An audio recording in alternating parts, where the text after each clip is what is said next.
call me on 0345 6060973. Perhaps you think the government's got this badly wrong, in which case text to 84850, or maybe you think the EU bosses are making life impossible, in which case tweet using the hashtag Farage and LBC at LBC, and watch me on Facebook, because it's Sunday morning and I'm live from London next. On FM, online, on your mobile and on digital radio. Leading Britain's conversation. This is LBC. From Global's newsroom at 10 o'clock, the Chancellor is promising to speed up house building when he announces his budget on Wednesday. Philip Hammond says he'll pressure councils to make sure they deliver on planning. We've got to revive the small and medium house building sector. We've got to make sure that in our towns and cities every inch of available land is properly used and developed with high quality, affordable homes that people can live in. With the Chancellor under pressure over his tax and spending plans, Philip Hammond admits he wants to help younger voters too. In other headlines this hour, members of Zimbabwe's ruling party are expected to meet later to dismiss their leader and President Robert Mugabe. Protests against the 93-year-old took place in the country's capital yesterday after he was put under house arrest last week. Journalist Georgina Godwin, who specialises in Zimbabwean affairs, has told LBC it's a pivotal moment. Zimbabweans had never seen anything like what happened yesterday. Just to be allowed to demonstrate, to interact with soldiers was really stunning. And I mean, it didn't only happen in Harare, it happened all over the country. So I mean, this is something that affects Zimbabweans worldwide. And that's a key part of it, because I think that large diaspora may start thinking about going home quite soon, which of course will have an enormous effect on the economy of the country. Police say the death of Gaia Pope remains unexplained after a body was discovered in the search for the missing teenager in Dorset. It hasn't been formally identified, but officers say they are confident it is that of the 19-year-old. Singer and actor David Cassidy is in a critical condition in hospital in Florida. Best known for his role in The Partridge Family, he's suffering from organ failure and needs a liver transplant. Gerry Adams is to stand down as president of Sinn Féin next year. The 69-year-old also says he won't be running in the next election for Parliament. Former Northern Ireland Secretary and Labour MP Lord Peter Hain has told LBC the potential future for the party. Sinn Féin has made major advances in the Republic, as it has in Northern Ireland. It's dominant in Northern Ireland alongside the Unionists, and it's yapping at the heels of the leading two traditional parties in the Republic of Ireland as well. And the question will be whether this new generation has the same strategic vision as Adams and McGuinness and his generation have displayed to take things forward. The first in a new series of portraits has been released to mark the Queen and Prince Philip's 70th wedding anniversary tomorrow. The couple are seen standing in the White Drawing Room at Windsor Castle in the photo taken earlier this month. England are through to the semi-finals of the Rugby League World Cup with victory over co-hosts Papua New Guinea. They've set up a last-four match with Tonga following a 36-6 win in Melbourne. Fiji will play champions Australia in next weekend's other semi-final. LBC weather: cloudy across the southwest, sunny elsewhere, with rain spreading into the west and northwest by late afternoon, a high of 9 degrees. From Global's newsroom for LBC, I'm Philip Chryssikos. To be honest, when I heard about this, I thought, you're having a laugh, aren't you? It's called the Smart Meter Power of 10p Challenge, where basically I had to feed as many bodybuilders as possible using just 10p of energy. No pressure then, guys. Come on, Ainsley. But after a manic cooking frenzy... Stop, your 10p's up! I still managed to prepare an incredible 14 meals. Get in there, my son. See how far 10p could go in your home. Contact your energy supplier about getting your smart meter at no extra cost. LBC Travel in New Cross, the A20 Lewisham Way is partially blocked both ways because of an accident involving two cars at Florence Road. In Streatham on the A23, Streatham Hill, the traffic lights aren't working at Sternhold Avenue. In Beckton, there's a lane closed on the North Circular northbound because a car's broken down just before the A13 at the Beckton roundabout. In East Barnet, they're accused on the North Circular westbound. There's a lane closed because of emergency repairs at Lower Maidstone Road. It's slow in Camden on Adelaide Road northbound. There's a lane closed at Hillgrove Road because of an accident. And on the Tube, there are severe delays on the Piccadilly line between Acton Town, Uxbridge and Heathrow Terminals 1, 2 and 3 because of signal failure. LBC Travel, I'm Dave Goff. This is LBC from Global, leading Britain's conversation. The Nigel Farage Show.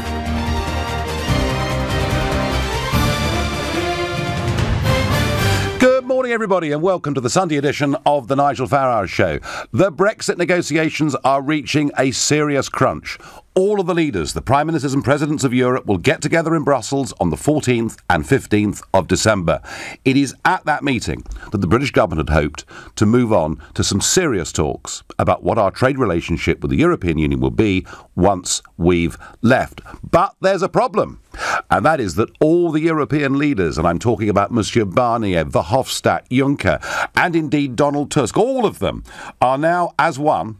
And they've given us an ultimatum. They've told us that unless by the end of this month we have satisfied their demands, in particular on the future of the border between Northern and Southern Ireland, and on the so-called Brexit divorce bill, where it appears they want us to pay 60 billion euros, unless those demands are met, they will have to tell, with regret, they say, the leaders in Brussels that insufficient progress has been made and that we cannot move on to discussing trade, which would mean that the next time all the leaders get together would not be until March in 2018, by which time the Article 50 process is beginning to disappear. We're running out of time. So it is a very, very big moment. What is the government going to do? How are they going to respond? And to try and help me through this, somebody that's been watching these European negotiations for many a year is Adam Bolton, editor-at-large for Sky News and commentator for the Sunday Times. Adam, good morning. Good morning, Nigel. Well, you've seen all of this, Adam, from the Maastricht Treaty onwards and various crises. How does this rate in terms of seriousness? Well, it's obviously very serious because this is the most dramatic change in Britain's position vis-à-vis Europe since the 1970s. So there's serious talk on both sides. My feeling about the negotiations is that we know how Europe does business. I mean, you know very well from all the time you spent at Strasbourg and Brussels that things do tend to go down to the line, and that however carefully the backroom boys, if you like, prepare the negotiations, in the end it comes down to a head-to-head between the leaders, particularly the big leaders of Germany, France, Italy, Britain, and the rest. So I think there's a certain amount of theatre in all of this. This is the moment for the European Union to try and stand up for their interests in the process of Brexit. Obviously, that relates to the money. It relates to the what they call citizens' rights, EU citizens in this country and UK citizens in the EU. And it relates to this really existential question for Ireland, what the border is going to look like. So I think they're going to put the squeeze on as much as they can. But realistically, they know that Britain is on course to leave the European Union in 18 months' time. And so I think they will agree that they've got to have some sort of framework for what things are going to look afterwards when we come towards the end of the year. There may be a few weeks' delay and a bit of drama, but I think they know they've got to start talking about this in the round fairly soon. I mean, I'm assuming that they're not bluffing. I mean, they're basically saying that unless by the 1st of December we're satisfied with the progress you've made, we can't recommend that European Council even discusses the issue of trade. And I just wonder, in Westminster, within our own party, if Mrs May was to say, OK, we agree, it's 60 billion euros, how does that go down with their own backbenchers? Well, they know that, and they know on both sides that that's extremely sensitive. Now, effectively, one interpretation of the speech she gave in Florence would actually be that Britain is going to pay what it owes, and one version of it would be about 60 billion. I think if it emerges this week in hard figures, 60 billion, that would be a disaster because Eurosceptics would have to protest at that, bearing in mind that Boris Johnson talked about not a penny and listening for anything more than 10 billion. But if it just comes down to Britain has agreed that it will pay its obligations, that will probably be enough if there has been a nod and a wink behind. I mean, strangely, I think the biggest problem is this Irish question. I think it's absolutely massive. I think it got sidelined because, relatively to the rest of Europe, obviously Ireland is a small country, but I think it's a very dramatic issue, and for the Irish government, it is absolutely existential what their relationship is with the north of Ireland, bearing in mind all the history of the Troubles which we know about. Yeah, but I mean, we have had a common travel area with Ireland since 1921, so I don't think the movement of people back and forth really is the problem. But I do see there's a point about goods if we're leaving the customs union and there isn't a free trade agreement. I mean, surely shouldn't the Irish government be arguing strongly to have a free trade non-tariff deal to keep that border as free as possible?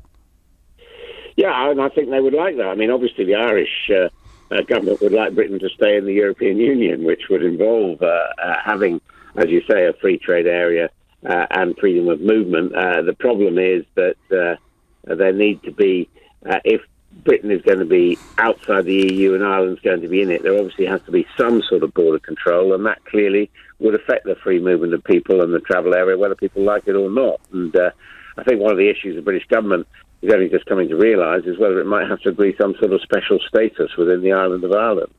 Which could easily be negotiated, couldn't it? I mean, the one thing I get, Adam, is from the unionist community in the north. I mean, no one there is urging for there to be a hard border. There is general agreement that we have to try and make this as relaxed a border as we possibly can. Yeah, but if the consequence of that is that effectively there's a border in the Irish Sea between the island of Great Britain and the island of Ireland, I don't think that will be acceptable to unionists, particularly, as we know, Nigel, now that the government is reliant on their votes to survive in the House of Commons. Yes, now, I don't think the Ulster Unionist movement in the shape of the DUP has ever been in a more powerful position. I certainly agree with that. Adam, give me a prediction. Do you think that when Mrs May turns up in Brussels on the afternoon of the 14th of December to meet all the other leaders, do you think trade would be discussed?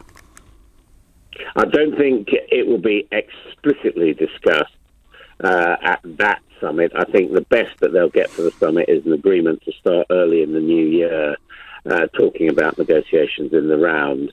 But, as has been pointed out throughout these talks, it is not in the interest of either side in trade terms to have a hard Brexit. And therefore, I think, there is some concern that people do business is very, very concerned on both sides of the channel about their planning for the future and what they need to set to one side. So my guess is they won't talk about trade, certainly at that summit, and I think there may have to be further summits on that. But, what we're really talking about is can they move towards that deadline, which is frankly a year's time, of having a draft agreement, as you know, that they can then put to national and regional parliaments. Yeah.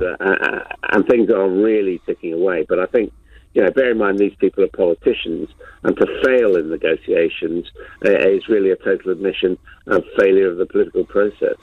Adam, I will see you at that summit in Brussels on the 14th of December.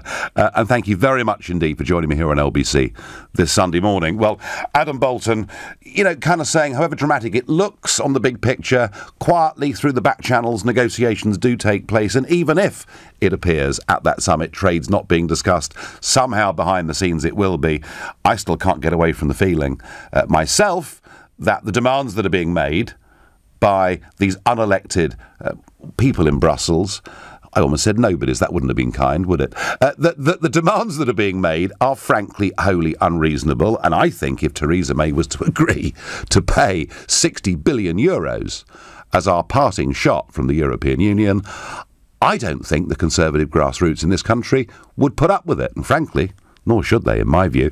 Matthew in Heathrow is our first caller of the morning. So, Matthew, the government is in a bit of a pickle. What do you think Theresa May should do in the next fortnight?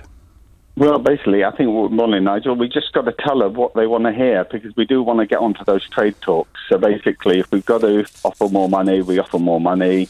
But basically, it's all subject to the final deal. So it's likely, once we get onto the trade deal, if they're not going to give us that free trade, we're going to walk away. But the main issue is the Northern Ireland issue, and unfortunately, the Conservatives have a conflict of interest.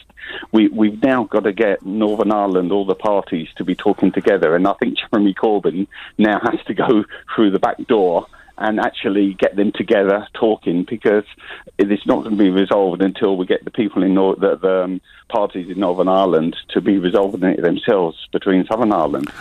I get the feeling, Matthew, genuinely, that the people that are causing the most problem with the Irish border issue are the European Commission themselves. They're the ones that are constantly talking up this difficulty. And whenever I speak to people in the north or the south, they're all for a sensible, pragmatic step forward. So Ireland may be a huge issue, and you know, indeed Adam Bolton, Matthew, thought the same.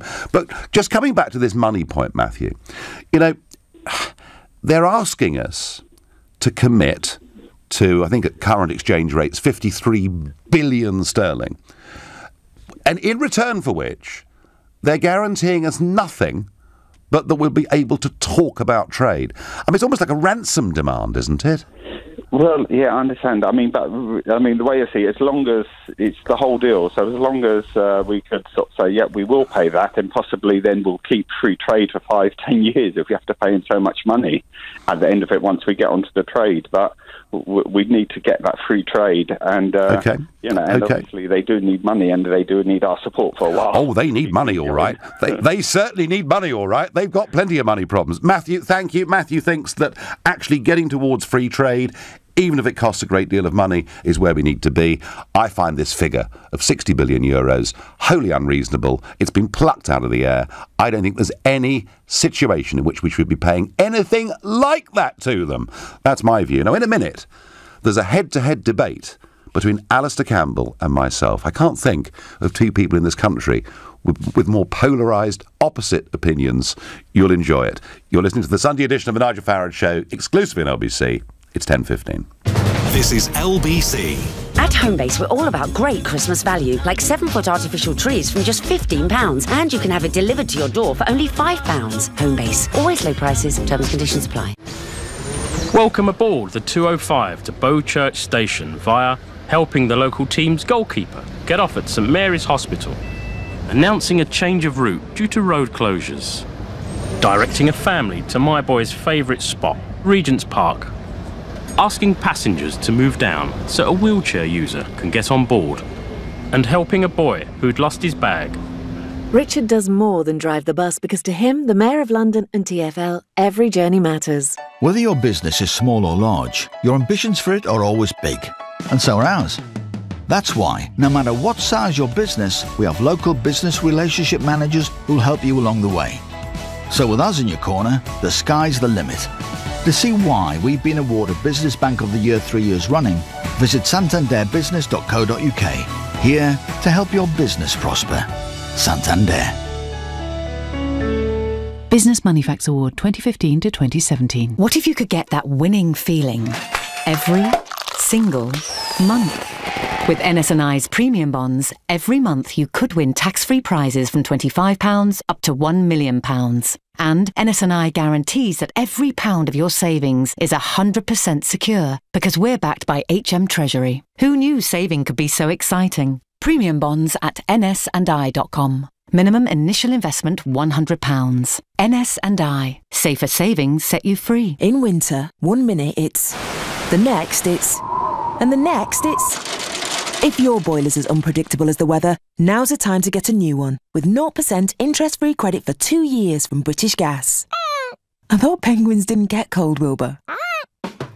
For a new boiler with interest-free credit, search British Gas New Boiler. Offer ends 31st of December. Stay a step ahead of winter with British Gas. Conditions apply. We're a credit broker offering products from a panel of lenders. Credit subject to status. If you haven't taxed your car, here's something to think about. At the DVLA, we have the records of over 37 million vehicles on our database.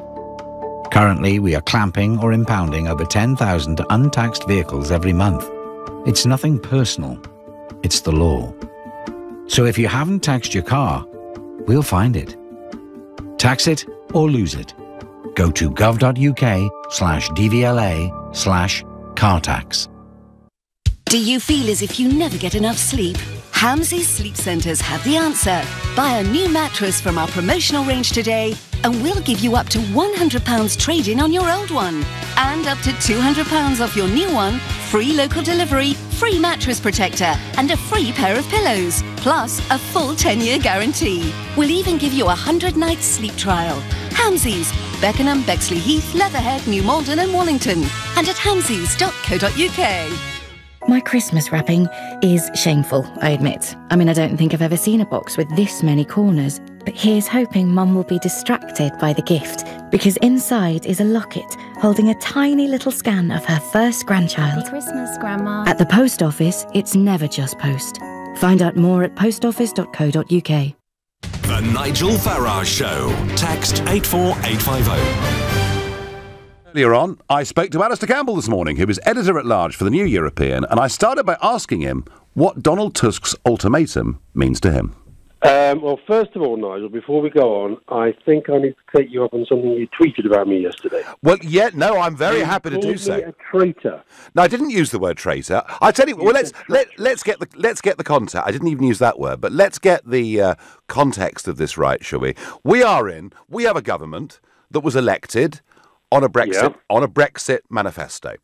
Indeed, the Labour Party, the opposition, were also elected in June on a Brexit manifesto, and all of this following a referendum. So, like it or not, to me, the settled will of the country is that the government pushes ahead with Brexit and does the best job for the country that it can. Right. But the two things to say on that. The first is Theresa May did not get a majority for the hard Brexit policy that she put to the people.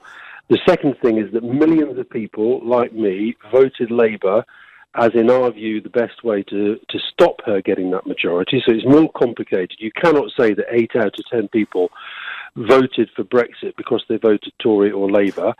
And the other thing I would say is that democracy did not stop on June the 24th.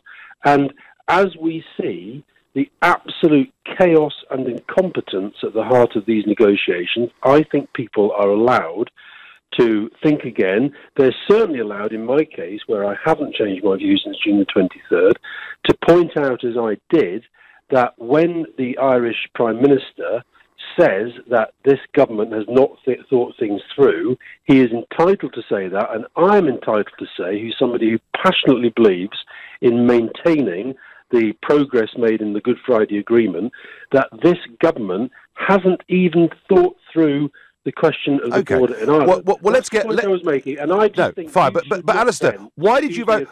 Why did you vote Labour? Why did you vote for what you consider to be hard Brexit? Because I listened to that Labour manifesto launch. In fact, I said on LBC how impressed I was by the things that Corbyn had said, because in that manifesto was very clear, was leaving the European Union, leaving the single market, and ending the free movement of people. That is what every Labour MP was elected on. And all I'm arguing is the settled will of the country is we should push ahead to Brexit. And as for the Irish... As for the Irish... It's not settled. Well, why did you vote for what you call hard Brexit in the general election? I am a Labour person all my life. The election, as Jeremy Corbyn... I mean, the one thing I'd say Jeremy Corbyn did very, very well is, even though Brexit is the defining issue of our times, he managed to persuade people it was actually about jobs and health and education. I voted Labour because I felt that was the best way to stop Theresa May getting the landslide that she planned for the hard Brexit. So you cannot say she has a mandate for the policy that she put forward. I would say a hung parliament means, particularly with the DUP as propping up the government and the impact that has on the Northern Ireland peace process, you cannot say that the will of the people is settled. I have never known the country more divided, more angry, more determined, more feeling that the leadership in our country is absolutely woeful. Well, I wouldn't disagree. I wouldn't necessarily disagree with you on that point. But that means, Nigel, we cannot just go along with what Theresa May, Boris Johnson, Michael Gove, David Davis, Liam Fox tell us is the settled will of the people. It is not. And so I am going to keep arguing to stop this madness, because I think it's going to fundamentally damage our country. No, I know you take that view, and I know you believe that, and I take, of course, the opposite view. But, Alistair, the reason that we had our Twitter spat was that you were encouraging a foreign government in these negotiations to, and I quote you, play hardball. Now, surely, whether you like Brexit or not, you should be on our side, not their side. But listen, this is, when it comes to Ireland, having spent a very, very decent part of my life working with Tony Blair and others to get the Good Friday Agreement in place, I actually don't see this as being us against the Irish. I see this as Brexit potentially destroying one of the most important progresses that we made. And to this day, 18 months in, I have not heard a single thing from a single government minister explaining how they are going to deliver Brexit across the island of Ireland without bringing back some sort of hard border. Well, let me tell you, Alistair. Well, let me tell you how easy this is. The first thing is, we don't need lectures from Brussels on how to deal with the free movement of people with Ireland. We've had a common travel area since 1921. So that's because we've been in and out together. So that ends that. No, it doesn't, Nigel. When it comes to... I'm sorry. No, Nigel, I'm not letting you get away with that. I'm not letting you get away with that. And they're not part of Schengen. Because we've been in and out together. This is going to be us out, them in, and we will be the only land border. Now, that is a problem. It is a real problem, which I'm afraid you and Johnson and all the rest of you, you just will away. You don't actually think through the detail. But we don't need a hard border if we have a free trade agreement with the Republic of Ireland. And that's the argument. And my goodness me, I've had Irish farmers contacting me, very worried about the stance their own government in Dublin is taking. If we have the free movement of goods between the north and the south, we don't need a hard border. But, let's see where we get to on that. But can I bring you back to the fact that we're now in a position where, as I say, the hierarchy in Brussels have given us an ultimatum, effectively, that we have to offer them a gargantuan sum of money, or they will not, at the summit on the 14th and 15th of December, discuss trade with us. What should we do, in your opinion? Well, I think the government is in a complete mess, I believe, of its own making. I've been involved in lots of these European negotiations down the years, and I actually think that the Europeans have been perfectly reasonable in the way that they've tried to take this forward. I think they were right to say that the so-called divorce bill is important, right to say that the Northern Ireland border is important, and right to say that the issue of EU citizens living here and UK citizens living in the rest of the EU. So I think they picked the right issues, and it exposes how ill thought through this whole project is, and how little planning the British government did and has done since, that we are still so far away from meeting those. And the other thing I would say about the divorce bill settlement, these are gargantuan sums, as you say. Yeah. But they are as nothing compared to the sorts of sums that we're going to see drained out of the British economy if we leave the single market. But I heard that argument. If we didn't join the euro, I was told by your guys in 2000, if we don't join the euro, foreign and direct investment will drain out of the country. And look, we've got economists like Patrick Minford saying we could be 130 billion better off over the next decade. Listen, you've got your token economist, you've got your token businessman with James Dyson. And Tim Martin and many, many others.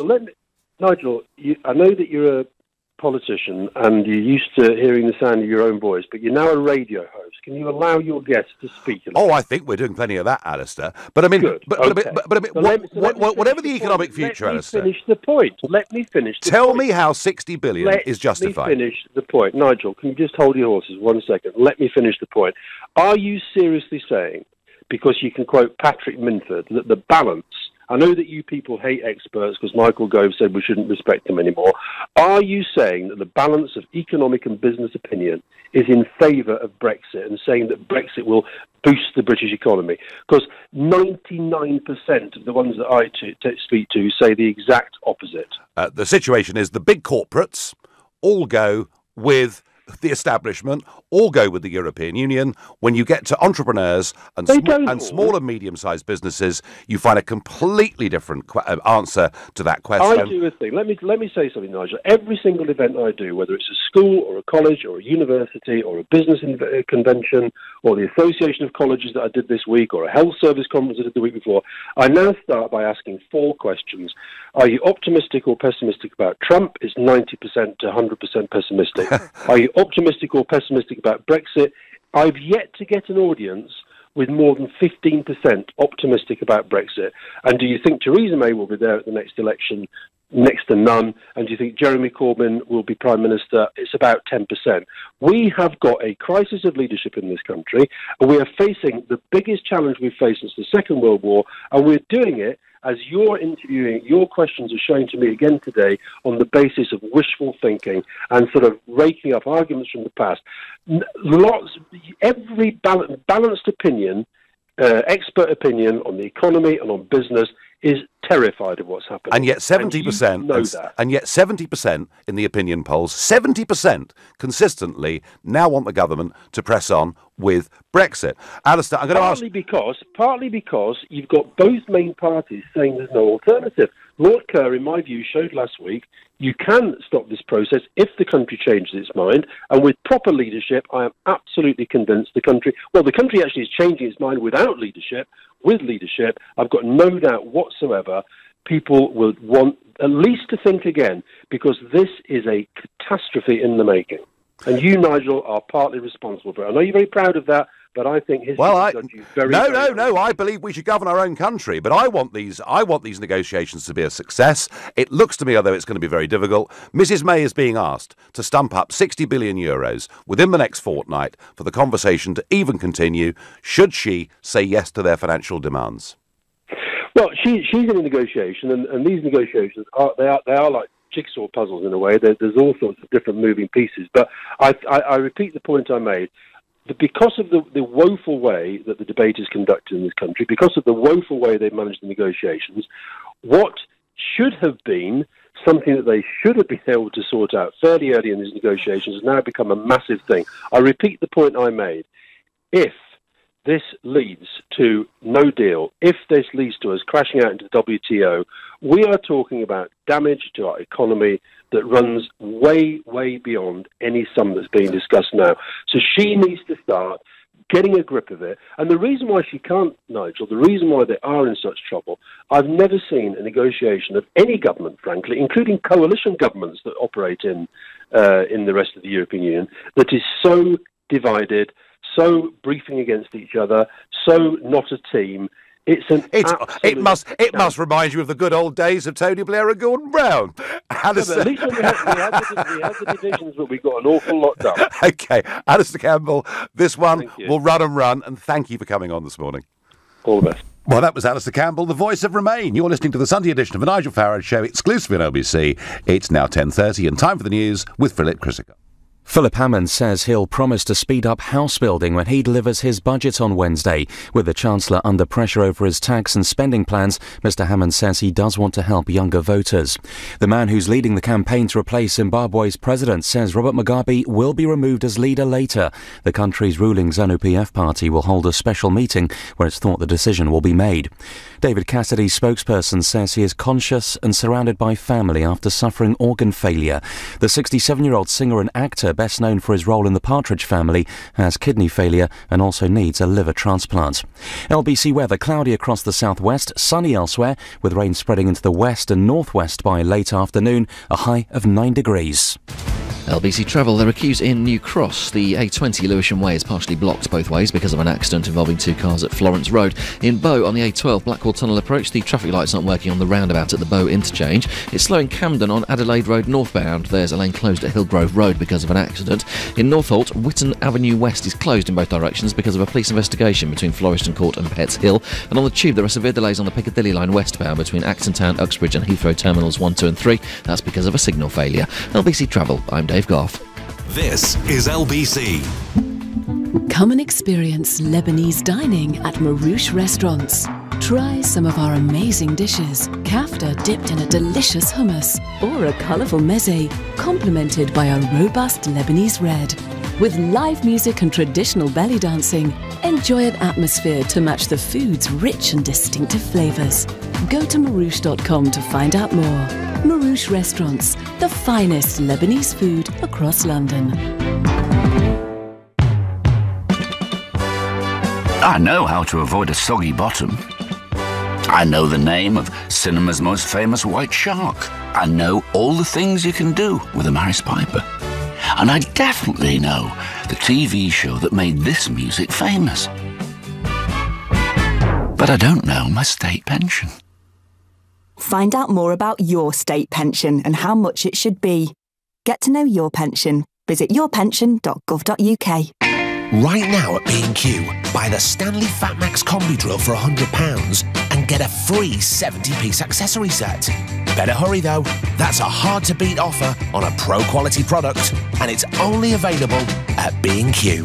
Offer ends Thursday 23rd of November. Some stores excluded. See DIY.com for details. We've been thinking about Dad dancing. How you and he enjoy it in equal measure. He gets to demonstrate his signature moves, you get an evening of free comedy watching him. It works both ways. And then we thought, shouldn't we have the same relationship with our customers, rewarding them for banking with us? And we thought, yes, we should. So we did.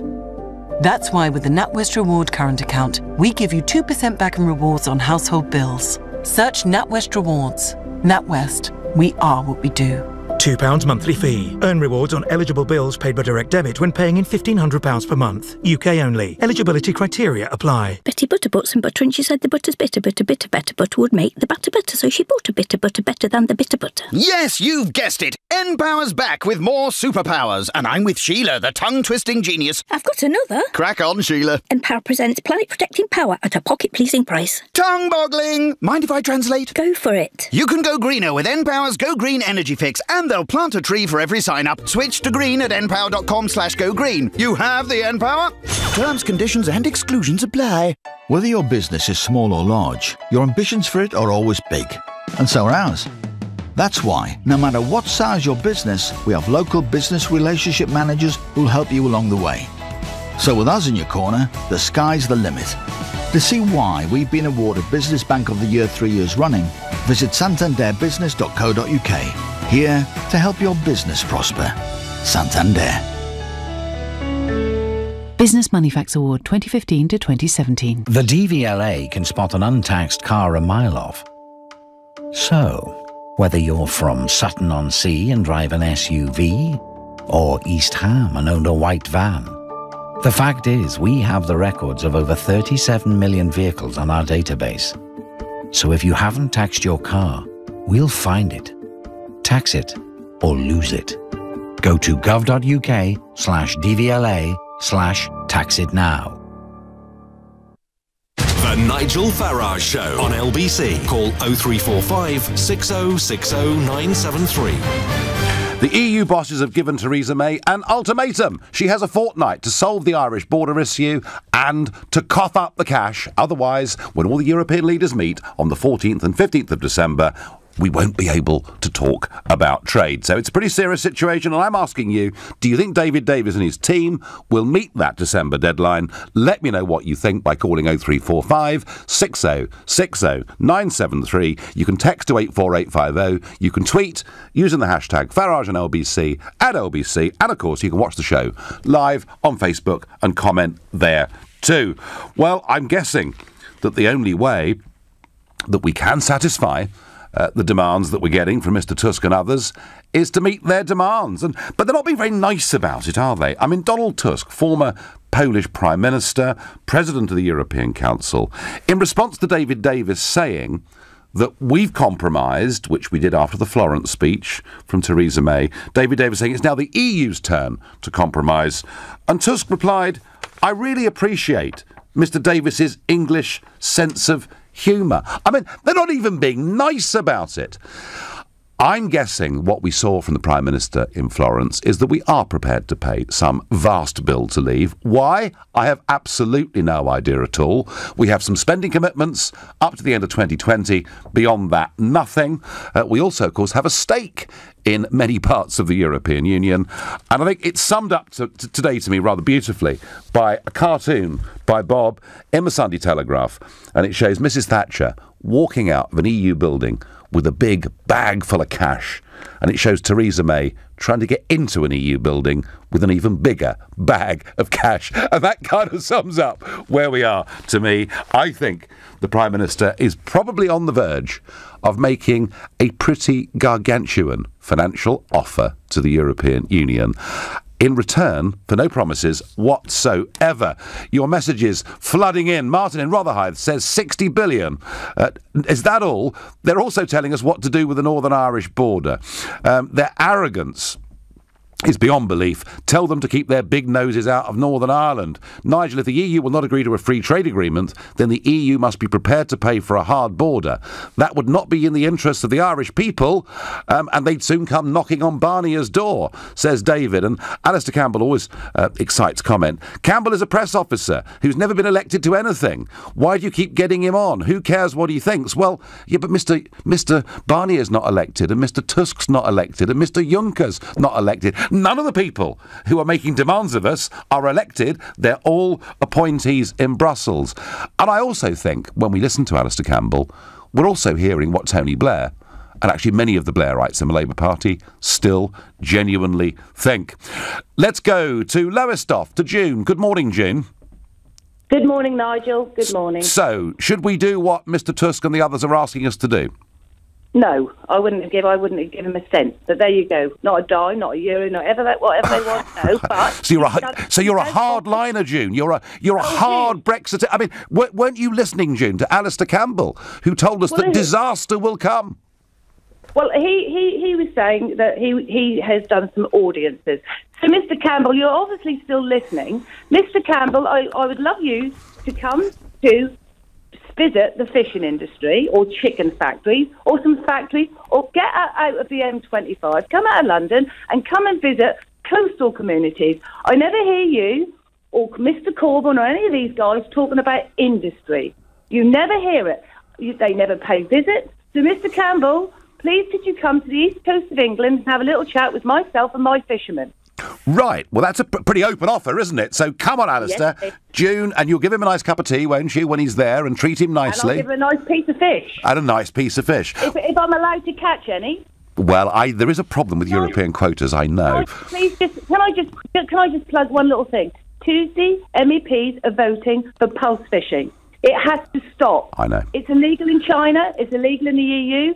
The Dutch have been pulsing away our waters. We're finished on the East Coast, all the way down to Ramsgate. They're pulsed us out. They killed the fish. They killed the creatures. They killed the ocean. June, June, let me just explain to the wider audience what June's talking about. She's talking about a relatively new fishing technique which is being used by, I think, about 60 Dutch fishing boats, and it's called pulse fishing. And what it means is they put an electric shock down to the bottom of the seabed to take the fish in the nets. The problem with it is that it's killing an awful lot of small species. It's killing a lot of fish that are not being landed and sold in market. I think it is, June, an environmental disaster that is going on in the North Sea, and it's all allowed by the European Commission, and much of it is happening in what should be British territorial waters, and I'm very angry about it. June, one quick question on this point, because it does matter. What does Michael Gove have to say to you about pulse fishing and the British position? I saw George Eustace last week with my MP, and George Eustace is not happy about it at all. I had a meeting in London with lots of different stakeholders in the industry, mainly science. Can I just let the public know there is no science? This country has done no science. It's been a scientific thing that's been done by the Dutch only for 10 years. It's not been looked at. There's 112 pulse trawlers. 10 of those are flagships, which that means that we own them, but the Dutch have them. Yep. While I was at the meeting last week in London with these various bodies, CFAS, etc., DEFRA, the French were there. And the French are behind us, Nigel. There was a young lady. Apparently, they've broken the law. It should never have happened, and a lot of money has gone into it. So I think if any of MPs are listening, and they obviously will, because they learn a lot from you, Nigel, if any MPs are listening, Tuesday you're voting. Okay, I hope June. you vote against. June, you've made a big pitch there, and it wasn't on topic, but it's a fascinating subject. And I know that when it comes to the environment and what's being done to it, people genuinely do care about this subject. And June, thank you. And we will, within the next few weeks, do a fishing special, because I went out on a trawler from Ramsgate a few weeks ago just to see exactly how European quotas are working, and I watched the skipper and his son, running their own under 10-metre boat, and I watched them throwing back into the sea scores of thornback rays that they caught, some of which will have lived, an awful lot of which will actually have died. And we will do a special phone-in on that, and I promise June in Lowestoft we will bring this question of pulse fishing into the equation as well. June, I thank you. Mark is calling from Sevenoaks. Mark, good morning. Good morning. My idea is that I think that the negotiation should be more of a process of exploring greater flexibility in our relationship with the EU, rather than looking for something more sudden. I think this could help progress the negotiations. At the moment, anyway, the whole of the British state is not in the EU. The Isle of Man is in this free trade area. I think the Channel Islands are not in that even. No. So we could start by talking about adjusting these borders. If we're not moving all the regions out at once, that gets round some of the initial problems like Northern Ireland, and it provides places for people to live who are EU citizens here. But are you suggesting, Mark, that the United Kingdom leaves the EU but Northern Ireland stays in for a further period? I am suggesting that that it's not considered to be something that all happens at once necessarily. We can be more experimental and scientific about it. We don't have to move all the regions out at once. I think we do, Mark. I think we do. I mean, we did vote as a United Kingdom, didn't we? That's true, but there's also the possibility of regions raising that they want to devolve things. And one of the things that we have to remember is that we review our political decisions in a general election every 5 years, and in 2021 it'll be 5 years since the EU referendum, so it'll be hard to argue it would be undemocratic to review that decision then. Well, actually, Mark, the truth of it is, by 2021, we should have left the European Union, its single market, taken back control of our borders, and it should be an issue of history. The problem is, Mark, my feeling is, the way this government have dragged their heels, that actually, by the time the next general election comes along, we'll still be more in the EU than out of it. We'll be out, I suspect, in name only. Mark, they're suggesting that different parts of the UK could leave the EU at different speeds. That would not be acceptable. Not acceptable, I think, to most of us. I wonder whether the European Union would accept it. After all, they don't want Catalonia to have their own voice, do they? You're listening to the Sunday edition of the Nigel Farage Show, exclusively on LBC. It's 10:46. Nick Ferrari at breakfast on LBC. A royal wedding on the way? Could be. Meghan Markle, Prince Harry's girlfriend, is reportedly preparing to bring her dogs to London. Royal commentator and broadcaster Phil Dampier. Are we looking at a royal wedding next year? There might be an announcement this side of Christmas, and possibly an engagement from this side of Christmas, possibly an early wedding next spring. Nick Ferrari at breakfast. With Hampton by Hilton. Book direct for the lowest price. Every weekday morning from 7, only on LBC. At Homebase, we're all about great Christmas value, like 7-foot artificial trees from just £15, and you can have it delivered to your door for only £5. Homebase, always low prices, terms and conditions apply. Air France. France. La France is in the air. Looking to sweep someone off their feet? Air France can whisk you away to the most romantic city in the world, Paris. Air France. France. La France is in the air. With flights from London Heathrow starting at £45 one way, it would be heartbreaking to miss out.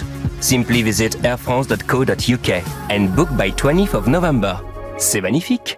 Terms and conditions plus credit card surcharge apply. At Oak Furnitureland, everyone knows our furniture is 100% solid hardwood. And it's also up to 50% off. But most importantly, it's 100% solid hardwood. Yes, but don't forget it's also up to 50% off. Oak Furnitureland's 4-day spectacular must end Sunday. You'll find quality 100% solid hardwood with up to 50% off. Our 4-day spectacular must end Sunday. Order today. There's still time for guaranteed Christmas delivery. Visit oakfurnitureland.co.uk to find your nearest store. Izzy? Mark, hi. They want 1,000 of the red dress, 50 now, with pictures. That's wonderful, but not sure I got 50 in stock. I'll get Car on conference. Mark? Yeah? We've got them. Uploading the pictures now. You got your tablet? Yeah, looking now. Want to do more in less time? Unified Communications joins up your landlines, mobiles and tablets to improve customer service. The future is exciting. Ready? Search Vodafone Business. Terms and conditions apply. You are the forward planner, the filler of the Christmas cupboard, and you alone hold the key, for you are the stocker-upper. So why not start now with Lidl's Favorina biscuit selections from only £2.79. Every little thing for Christmas. Subject to availability. Excludes NI. Imagine if your business's complete IT requirements could come straight out of a box. Well, that's what Intersys can offer. Complete IT management, cybersecurity, backup and disaster recovery, all straight out of the box. To see how Intersys can manage all your IT, leaving you free to run the business, just search intersys.co.uk. That's INTERSYS.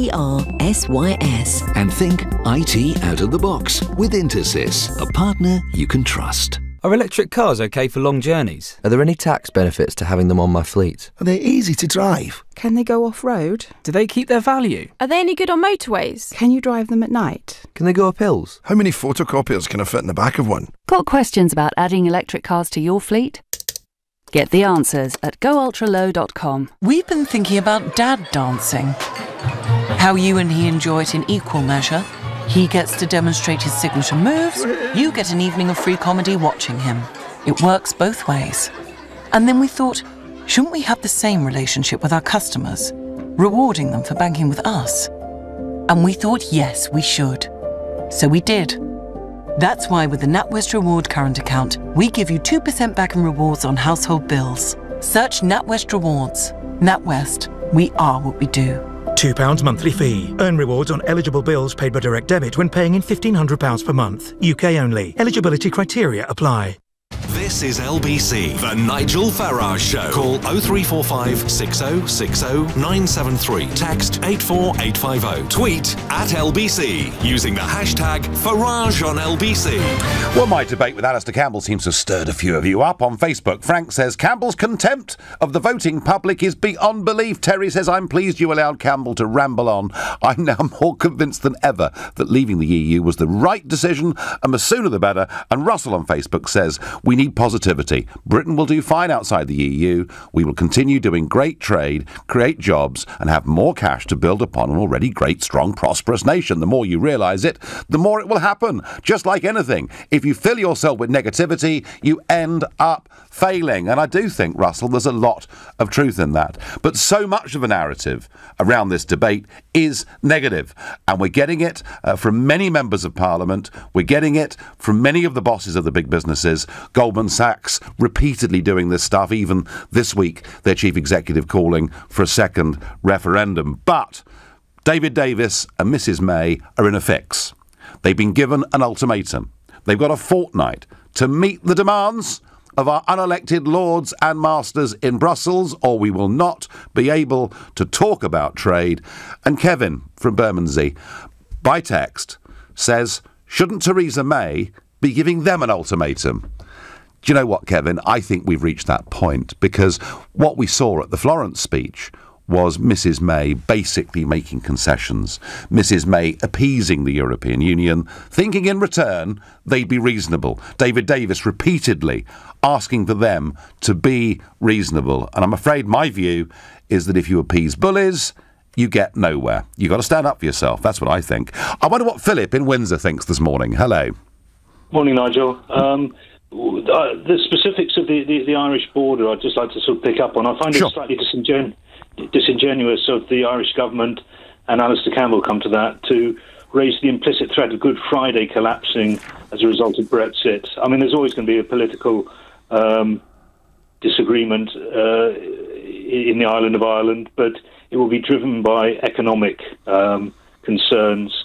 And I reckon the Irish government have got much more to worry about than the politics of the border than the economics of the border. Well, what happens, Philip, in Brussels, and the Good Friday Agreement, something, of course, a process that John Major began and that Tony Blair finished, and with a huge amount of give and take, to get that onto the blocks. What happened was, even though it was the Americans, actually, it was Senator Mitchell, if you remember, that acted as the broker between the two sides. The European Union managed to get the name of their organisation written into the Good Friday Agreement, and they kind of claim in Brussels that had it not been for the European Commission, there wouldn't have been a peace deal in Ireland. That's what it's about. Yeah, I spent a year of my life trudging up and down that particular border, and you can make it as hard as you like. It's still going to be porous. It's about 350 miles long, isn't it, Philip? Is that right? I couldn't tell you precisely how long it is, but it's long enough. Right, okay. Yeah, and much of it's rural.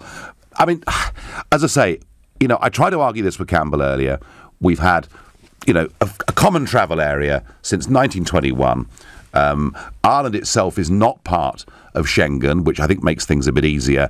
But there is this question of goods, of tariffs, moving across the border, which is why actually the solution to this is for us to have a simple free trade deal with the EU. Then I think, Philip, it's a non-issue. I think you're right. I mean, the amount of smuggling that used to go on down there, and probably still does, was phenomenal. It wasn't just weapons; it was eggs, diesel, cattle. Yes. Everything. It was. And of course, now with the South being in the euro, and with the North being with sterling, you're going to get goods moving back and forth, aren't you? To take advantage of price differentials. Of course you are. And that's why I say it's the economic dimension which worries the Irish government. The implicit threat of politics is, I find, disingenuous. Yeah, so do I, Philip. So do I, Philip. And all the people, and I know lots of people in the Northern Irish unionist community, and all of them want to compromise in any way they can. Nobody wants to threaten, nobody responsible wants to threaten the Good Friday Agreement, the peace that's been achieved. Philip, I thank you for your call, and Philip saying, frankly, this is being hammed up as an issue when really there are quite practical ways of dealing with it. Carol is calling from Kent. Good morning, Carol. Good morning, Nigel. So what does Mrs May do? Well, yes, we agree. Of course we agree. That the taking into consideration that other European countries don't play cricket according to rules. So we agree. We don't pay it, but we agree nicely. Right. Smile. Probably we're going to be very ashamed of me. I'm very sorry. But I just think that we've paid, not the government, but we as taxpayers have paid already an awful lot into the EU. Well, we paid a huge amount into the EU. Of course we have. But... So you're suggesting, Carol, that we go in and say, yeah, OK, fine, we'll pay you. And then when it comes to it, 6 months, a year, 2 years down the road, we just knock them, do we? That's right. OK, that's an interesting tactic from Carol there. And my last caller on this subject is Tony in Fareham. What do you think, Tony? And not just Theresa May. I feel a bit sorry for David Davis, because he kind of is piggy in the middle, isn't he? He's the one arguing for reason, and now they're laughing at him. Well, I think you're right, and good morning, Nigel. Good morning. I think they're just constantly, it's a smoke and mirrors game they're playing at the moment. It's they're just trying to, 1 week it's free movement of people, next week it's the rights of EU citizens and vice versa, and this week it's the 60 billion euros. Well, my only question on this is, please, can you add up all our assets and take that away from the 60 billion? Well, that's interesting, Tony. So one of the arguments I've been making is that we've got a 9 billion investment in the European Investment Bank, and so we should be able to get that investment out. Maybe not immediately, but we should be able to get that out. Alexander Stubb, one of the vice presidents of the EIB, has said the UK will get its money back, but it'll take until 2054. I mean, whichever way you look at this, they're being completely unreasonable. And I wonder, Tony, whether what we ought to do is go to Juncker and say, look, we know you've got a huge wine cellar that is owned by the European Commission. Presumably, as we pay 16% of the bill for the whole club, we can have 16% of your wine cellar. I wonder what he'd say. Well, I mean, I think that, the thing that the public doesn't realise is that they're charging us for projects. They're going to be charging us for projects, EU projects, that have not yet been financed or budgeted for. Yes. And that's where my big problem is, because literally they're holding us to ransom for the poorer countries of the EU, bless them, yep. Who cannot afford these projects, and then richer countries like France and Germany are going to be putting their hands in their pockets to subsidise our lack of. Should Mrs. Tony? Money. I'm going to ask you final question. Last word on this subject. Should Theresa May be prepared to pay 53 billion sterling for us to leave the European Union? Definitely not. Definitely not, says Tony in Fareham, and definitely not, say I. It is outrageous.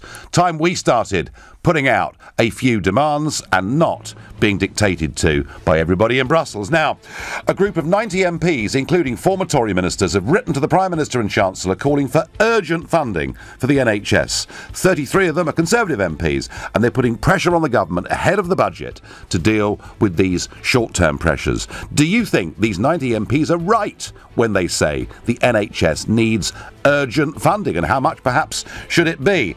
Call me on 0345 60 60 973. Tell me what you think. Maybe you think money's misspent sometimes in the NHS, in which case you can text to 84850. And if you work in the NHS, tell us what the pressures are like. Tweet using the hashtag Farage and LBC at LBC, and watch me on Facebook. I'm live from London next. On FM, online, on your mobile, and on digital radio. Leading Britain's conversation. This is LBC.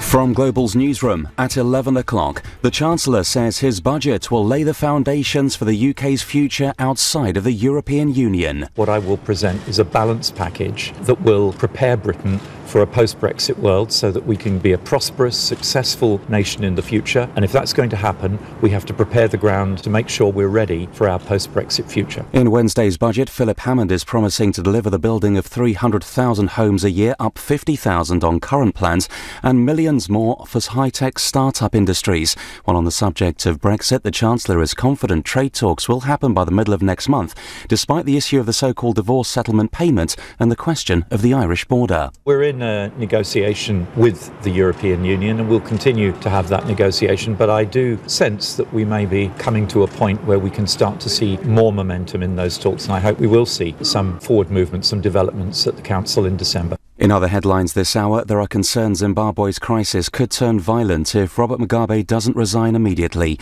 Officials at the ruling ZANU-PF party say they're worried the military could start opening fire to protect the 93-year-old president from protesters. Commentator on African politics Joseph Ochienyo understands why he wants to cling to power. Mugabe is one of the wisest guys in town. But not only that, Mugabe, remember, before the fallout with the West in the 90s, he had been the most democratically elected leader 4 times before the fallout in the mid-90s. So he has good grounds for that. The sister of Gaia Pope describes the teenager as the absolute light of my life after a body was found. Police say they're confident it is that of the 19-year-old, describing the death in Dorset as unexplained. Gerry Adams says he's going to stand down as president of Sinn Féin next year. He says leadership means knowing when it's time for change, and that time is now. Former Northern Ireland Secretary and Labour MP Lord Peter Hain has told LBC of Mr Adams's importance in the peace process. Gerry Adams deserves great credit for turning the Republican movement, Sinn Féin and the IRA, away from the horror of the terror towards a democratic road and a political road. And that's one that I think they'll stay on, despite some splinter groups seeking to disrupt and awaken all the old terrorist actions. Buckingham Palace has released a new photo of the Queen and Prince Philip ahead of their 70th wedding anniversary tomorrow. It shows them standing side by side in the White Drawing Room inside Windsor Castle. The first significant snowfall of the season is expected to arrive on parts of Scotland overnight tonight. Forecasters are predicting a few centimetres just north of Glasgow and Edinburgh, with a warning it could disrupt tomorrow morning's commute. LBC weather, cloudy in the southwest, sunny elsewhere with rain spreading into the west and northwest by late afternoon, a high of 9 degrees. degrees. From Global's newsroom, for LBC, I'm Philip Chrysikos. Incredible Black Friday deals are already live at very.co.uk.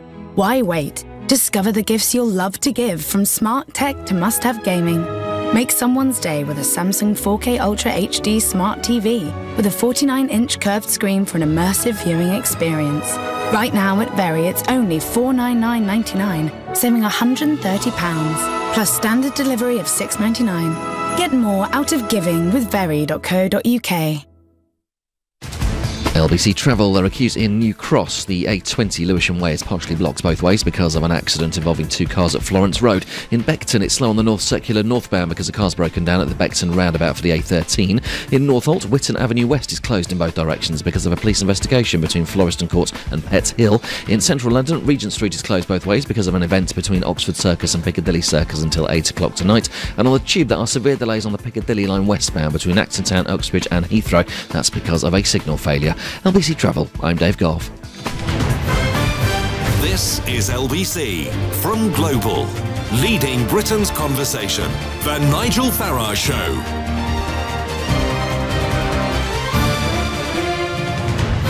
The National Health Service has got its problems, boy. Waiting lists getting longer.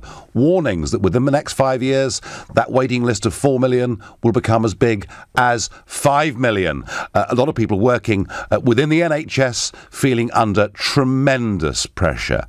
And of course, winter coming, and who's to say what would happen if we had a flu crisis, for argument's sake. So 90 MPs have clubbed together on a cross-party basis, writing a letter to the Prime Minister and the Chancellor, and I guess a lot of this because the budget's coming up this week, begging for more immediate, rapid funding for the National Health Service. And the fact that MPs can cross party lines on an issue shows you, hey, something big is happening here. Let's try and get a bit of an inside track into what the stresses and strains are in the National Health Service. Joining me is Dr. Claire Gerarda, former chair of the Royal College of GPs and a London GP herself. Good morning, Claire. Good morning, Nigel. Good morning. So tell me, how tough is it for people now working inside the NHS? Oh, it's very tough, but it's not us that matter, is it? It's the patients. And only last week we got a circular from our local district nursing services to say that all of them in our local area were on red alert. And what this actually means is services being curtailed to those at their end of life, pain and symptom control, routine referrals. That means your grandma's routine dressing or giving her anti-diabetic treatment, urgent referrals. So this is what it means. Because you can't actually work any harder as a doctor or a nurse. So what happens is you reach capacity. And then what happens is, of course, the patients suffer. And though the headlines are on waiting times and queues in A&E, it's the unmet need that's the problem. As I said, if you're dying at home and you need your syringe driver putting up and there isn't a district nurse to put it up, then you may end up dying in agony. So it's really important that we focus on the unmet need, because once you're in casualty or A&E, then you're in a place of safety in a sense. So it is pretty bad, actually. Now, I take your point about the patients, but equally, those that are treating the patients, if their morale is bad, then we're probably going to get a worse service. I mean, why are you all in the NHS now at capacity? What has caused this? Well, I hate to say this, but I think it's years of underfunding. It is the fact that, this will be an issue close to your heart. Yep. A lot of the services, especially our community services, are built on a bedrock of overseas doctors and nurses. The Brexit effect has certainly happened within health far earlier than anyone would imagine. We've also got an ageing population, much more complexity. The population has increased considerably, and we haven't had simultaneous increase in services. Isn't that really, Claire, at the heart of this? General practice.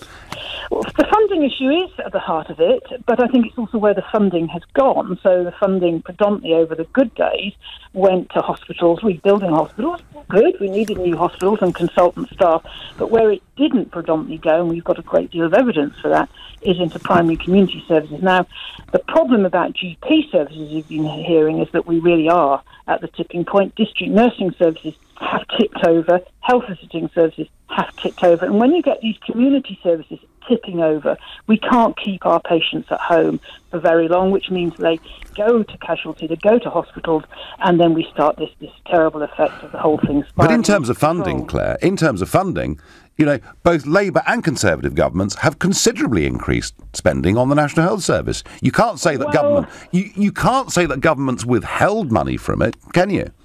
No, I mean, to be blessed, I've put in socks. I think right across the years we have had more funding, but in real terms, if you take health inflation into account, and also if you take the increase in complexity, you as patients demand more. Yeah. You demand more for more people. So there is an inbuilt inflation, and the NHS is probably the most efficient health system in the world, whatever anybody says to deny it and to decry it. So if we're struggling, what we actually need, and you know, the brave act from these 90 MPs to sign a letter, what we need fundamentally is more money. We cannot squeeze any more activity out of the hard work staff. How much that we've got? How much money is needed, Claire? Do you have any idea just how much is needed? I'm not a politician, and I've heard figures. I mean, we have a 4% health inflation anyway, so it certainly needs to be more than 4%. But I'm not, you know, I rely on others to look at figures like that. What I do know is that we have curtailment of services right across the board. We've got fewer beds per head of population in this country than most other countries. I think Portugal has probably got fewer doctors per head of population, fewer nurses per head of population. So we need to have an investment akin to the investment that we had in the early 2000s. Isn't the problem, Claire? Isn't the problem actually we've got a population crisis? That, in fact, the numbers of people in this country have... I mean, when you look at it, you know, we've gone from 55 million people in the early 1990s to now an official figure of 65 million people. Isn't that at the heart of it, that actually we just haven't got enough hospitals, enough doctors to cope with the population rising that quickly? Well, that's absolutely right. Maybe we need compulsory birth control. I'm joking before anybody rings in. No. That's the problem with joking, is people would take it seriously. But yes. I mean, other countries have had increasing population, haven't they? I mean, China's had a massively increasing population. Sure, but they haven't got a national health service, have they? But it's not just hospitals. It's not just hospitals. Because, well, other countries have national health services, so Italy, Spain, and they've dealt with it. It's not just hospitals. It is investing in primary and community services to keep people away from hospitals, which is what they want, and to keep them safe at home. And when they do come to the end of life, to be able to die in a place of their choice. And Claire, finally, you know, from what you've seen of the health service, are you happy with the way the money that is put into it is spent? Yes, I am, except I would want more in general practice. But I'm a real sentimentalist. I've worked now in the NHS for about 40 years. I love it. I think it's the most amazing service. I think it's held together, sellotape and brown paper of the staff that work within it. It is a great British institution, and I think it is important that we cherish it and don't actually let it wither on the vine, which is sadly what will happen if we don't get an injection of money. OK, no, you couldn't be clearer. Thank you very much for joining us this morning. That was Dr Claire Gerarda, former chair of the Royal College of GPs, and a London GP herself, making an impassioned plea for more money for GP surgeries. And my first caller on this subject is Dr Bob Gill from Sidcup. Bob, good morning. Hello, Nigel. Good morning. So you heard what Claire Gerarda said. How much more money does the NHS need, Bob? And also, is it being spent properly? Well, let me address your second point. Is it being spent properly? Well, you know how stealth and politics work. We've seen this in the EU. You go on about this yourself. The EU project started off as a trading bloc, but soon morphed into a political project. Okay. Well, the NHS, the equivalent stealth, the hidden truth about what's happened to the NHS, is the stealth progression to privatisation and an insurance-based system. Now, in order to get us to that, the public have to be kept in the dark, and a massive management and bureaucratic infrastructure has been put in place, which is diverting 10% of the budget away from looking after patients. So the privatisation, Bob, that you're talking about, this was begun by Tony Blair, wasn't it? It was begun under Thatcher. You had the outsourcing of ancillary services in the hospital. It was progressed by Tony Blair, who made NHS Trust into Foundation Trust, setting them up as standalone businesses. Yeah. Then you had more and more outsourcing of clinical services. And now in charge of the NHS, it's not Jeremy Hunt, it's a man called Simon Stevens, whose former job was president of United Health Global, America's biggest private insurer. Now, this should be ringing alarm bells. Claire Gerarda's comments are not helpful because she did her best to avoid the elephant in the room. The elephant in the room is the NHS is being set up to collapse. The defunding has been quite deliberate, and this has been described by various people. The latest comment on a research published by Cambridge was economic murder. They estimate 120,000 people have died prematurely as a result of deliberate underfunding. But is it possible? Yeah. Is it? Now let's just sort of think about this. Is it possible that the use of private services by the National Health Service could actually reduce costs and reduce waiting lists, and may not of itself necessarily be a bad thing? There is no system in the world which runs a private health system which delivers universal health care at a lower cost. It just does not exist. What private companies do, they cherry pick, they will do the easiest, most profitable work and dump the expensive and complex. That's how it works. Insurance-based systems look for the healthy patients, they want to collect the premium, and as soon as they become complex or expensive, they get dumped. If you just take the cleaning services, for example, now evidence has appeared that outsourced cleaning, private cleaning in hospitals has resulted in a higher rate of MRSA, the killer bug. Yes. So this is the reality. All right. I'm a GP. I see outsourced services. They do not provide the comprehensive care that they replace, and they fragment the service, and Bob, they introduce more bureaucracy. Bob, you think that if all of this was run by the state, by the NHS itself, we get better bang for our buck? Definitely. The evidence is clear. You know, if you look at international comparisons, the NHS used to be 3% administrative cost. It's approaching it's past 14%. Wow. And the government, dare not tell us what the actual cost is. That is an amazing statistic. 3% to 14% for the administrative cost of the National Health Service. Dr. Bob Gill from SIGCUP, I thank you for that call and that amazing statistic, which does suggest to me that a lot of the money may not be going quite in the right place. You're listening to the Sunday edition of the Nigel Farage Show, exclusively on LBC. It's 11:15. Well, you are pernickety. What is the first I just want to say a couple of things. My problem with it is the following. LBC at the weekend. Alex Salmond. St Andrews University, Scotland's oldest university, has only 5% of its students come from the deprived backgrounds. I think St Andrews should look shame on itself. Leading Britain's conversation. Alex Salmond. Today from 3 on LBC. At Argos, our Black Friday event is on. Get the Xbox One S console with Forza Horizon 3 and Star Wars Battlefront 2, only $199.99. Plus add Forza 7 for just £20 more. Go Argos. Ends 23rd of November, Star Wars Battlefront 2, Peggy 16, terms and conditions apply. See online for details. Sky TV customers, bring the magic of Sky Cinema home this Christmas for just £10 a month. With spellbinding premieres like Disney Beauty and the Beast. I'll never leave you again. And classics like Home Alone 2. And there's plenty more where that came from. With over 1,000 movies on demand to watch whenever you want. So, that's Sky Cinema for just £10 a month. Search Sky Cinema. New 18-month contract. Further terms apply. I know who designed Princess Di's wedding dress. I know who phoned home. I know how to do a silly walk. And I know which part of the room you should never put baby in. But I don't know my state pension. Find out more about your state pension and how much it should be. Get to know your pension. Visit yourpension.gov.uk. How many tablets did you take this morning? On average, people over 55 say 4. That's over 100 a month. Well, at least for your painful joints, there's an alternative treatment. Voltarol 12-hour gel works deep in the joint to fight pain and inflammation all day long. Voltarol 12-hour gel. Let's hear it for the joy of movement. Ask your pharmacist.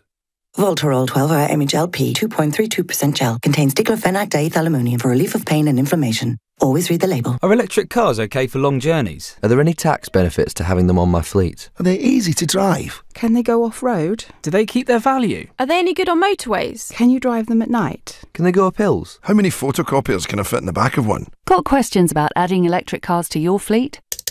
Get the answers at goultralow.com.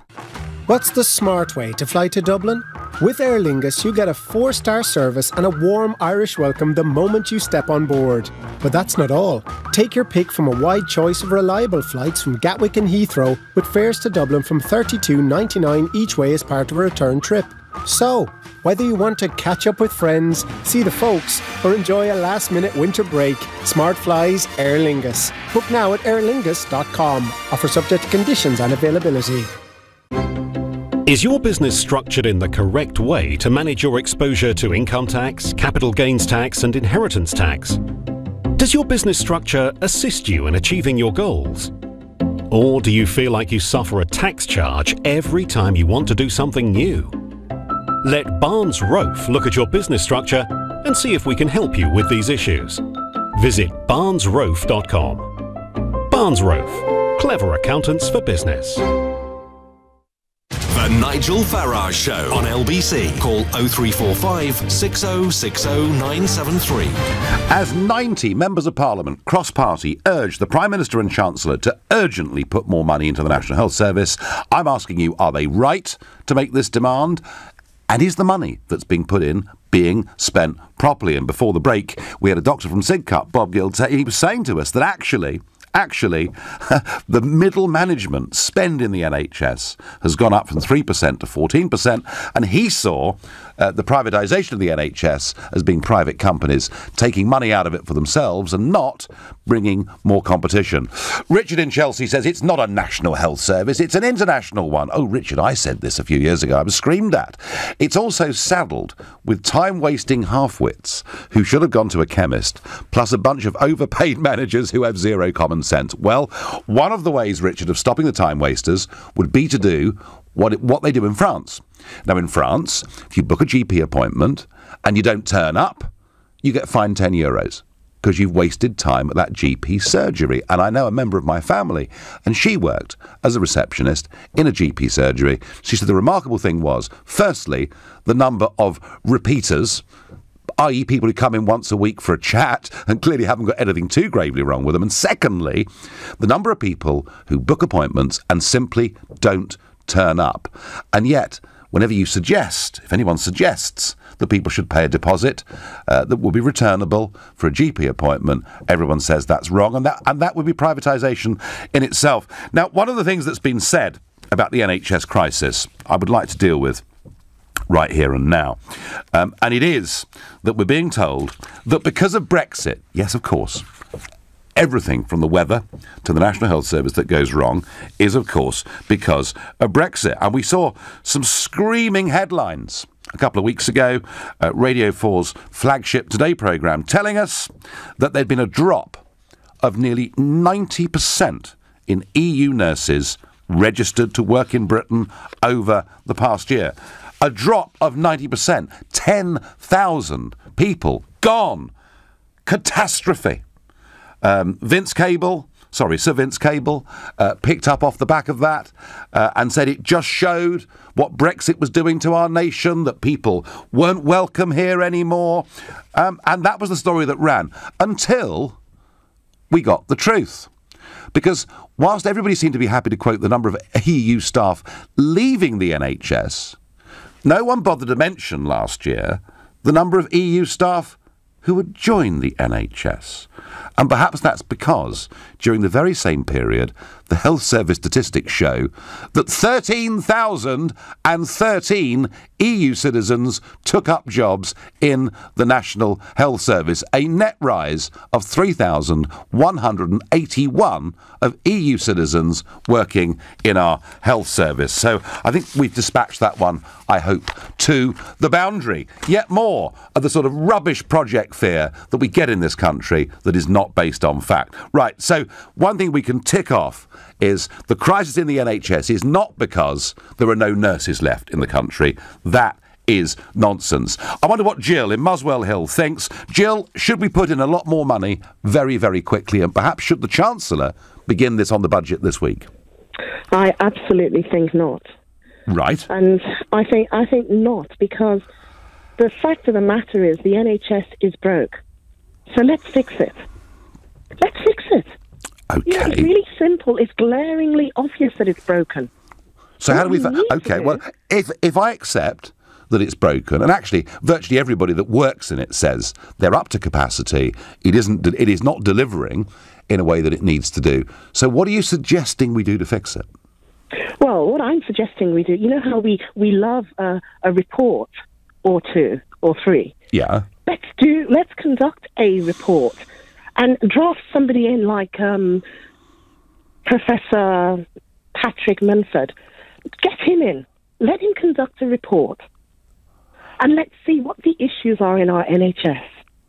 And I'm thinking, once this report is conducted, that maybe he'll come up with an idea of a two-tier or three-tier NHS system. Because the truth of the matter is, life is not fair. Why should the NHS be done and conducted in such a fair way? It should not. Well, we have had a commitment in this country since the late 1940s to a National Health Service. The 1940s you're telling me about. It was carried out in the 1940s at such a time, and probably when we really needed such a system. Okay, so let's take accident and emergency, shall we? Let's take road traffic accidents for argument's sake. I mean, are you suggesting that some parts of the country should provide better A&E facilities than others?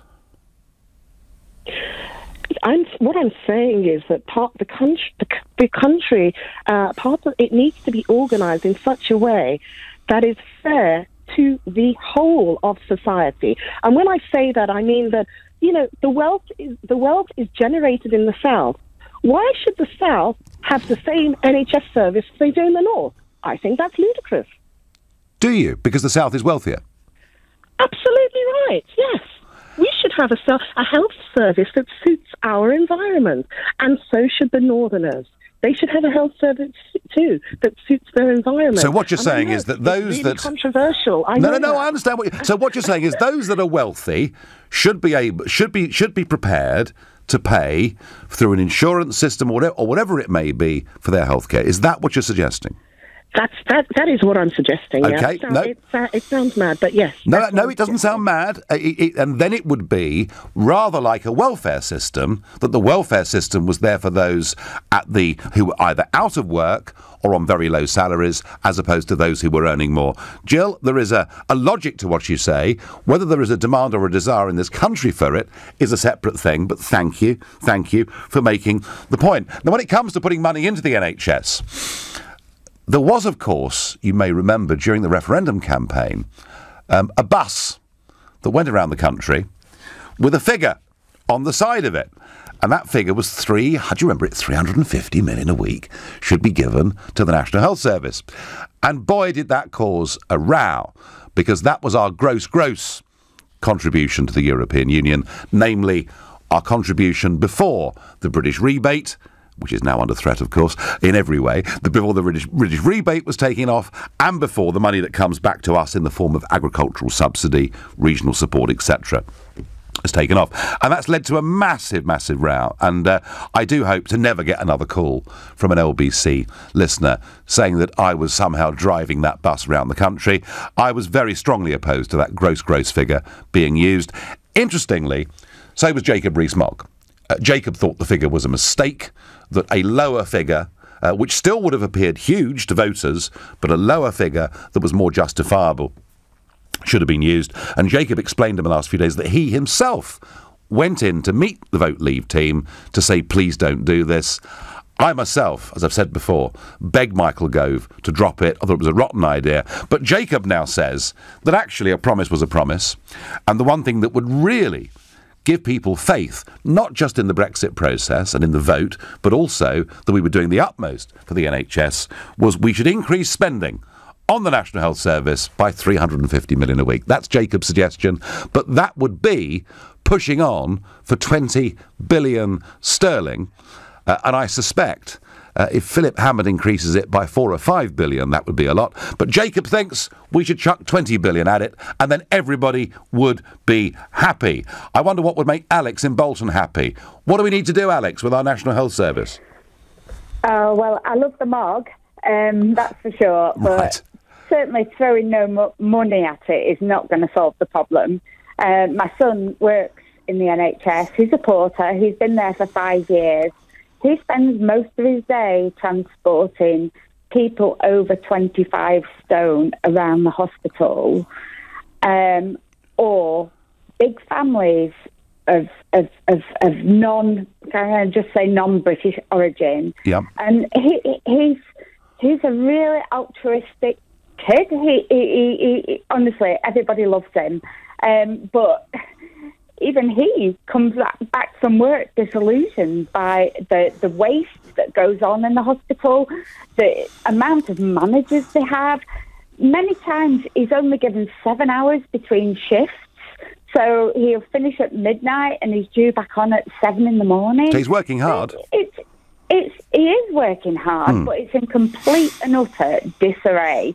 The management in the NHS, for me, they could just privatise the whole thing, because I actually think they'd get better return for their investment. Because, let's look at it. I'm financial controller for a manufacturing company that exports £12.5 million worth of equipment a year. We do about 5% in the UK, so, I'm into exports. I don't worry about Brexit.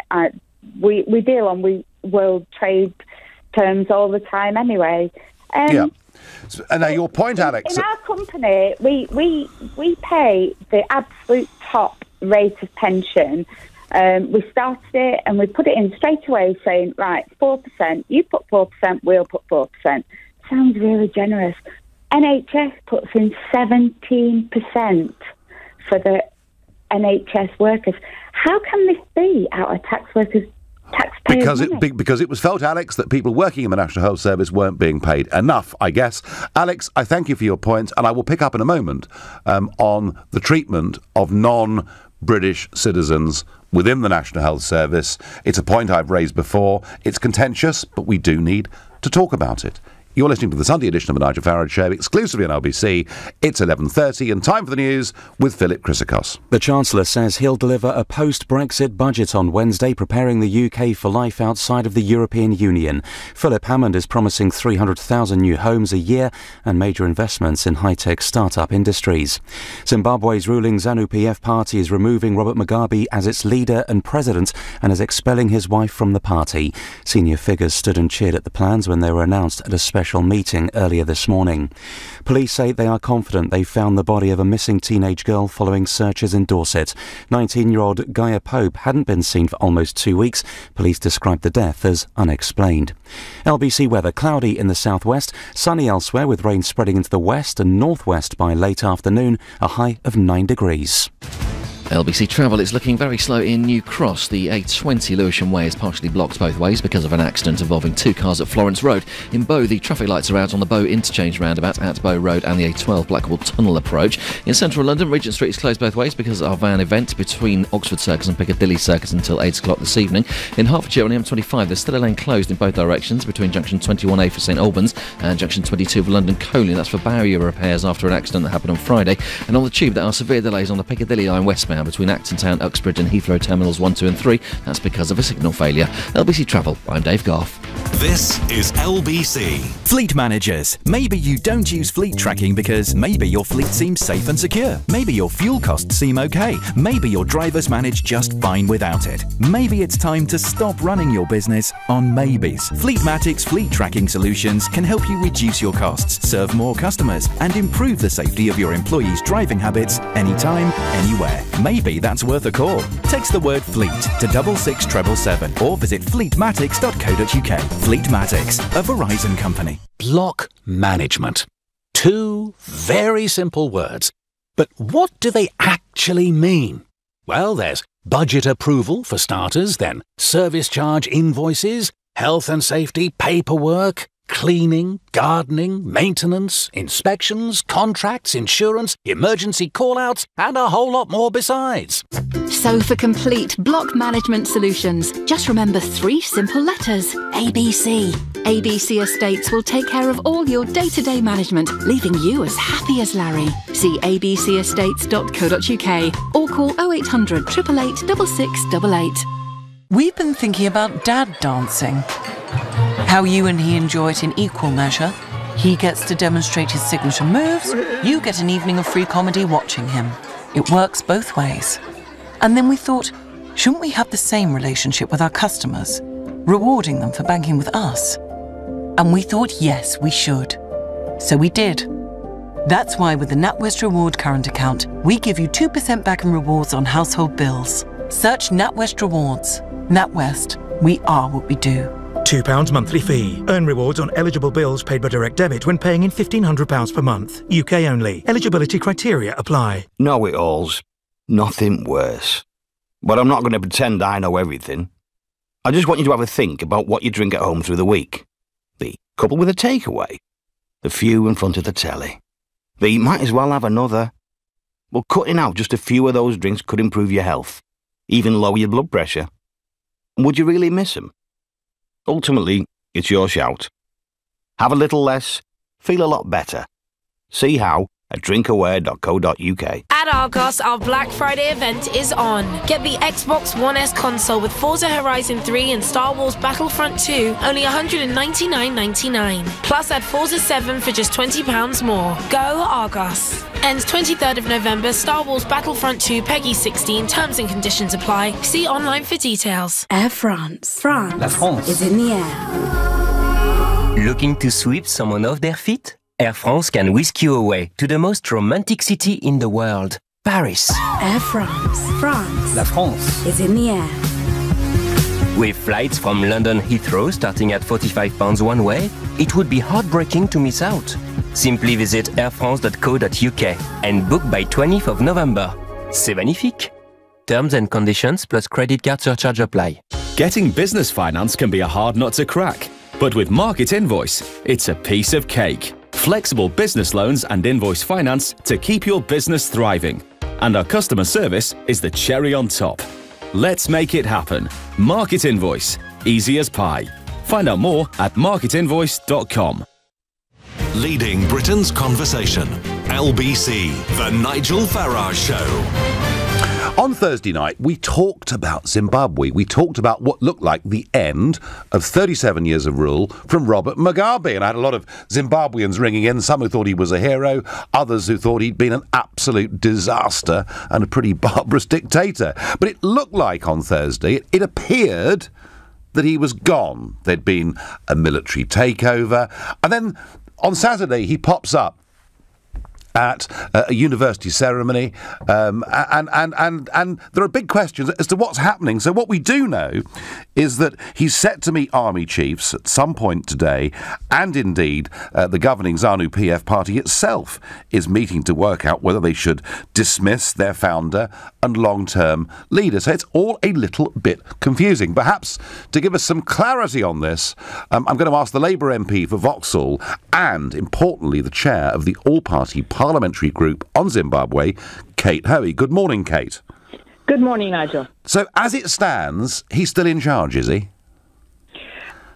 No, he's not in charge at the moment, and for the last month or two, this has been being plotted by the ruling party, ZANU-PF, because they want to make sure that they get, when he was going to, he was getting on, he was 93, there's been all this discussion about who was going to take over when he left, big factions within ZANU-PF, one wanting his wife and one wanting Mnangagwa, who had been sent out of the country just a couple of weeks ago by Mugabe, and that was the catalyst then for the army, who've always supported Mnangagwa to come in. Now, Mugabe is a very, although he's very, very old, he's still quite alert at times, and he has obviously decided that he's not going to be forced out and is being stubborn. But no doubt about it, today he will be removed from being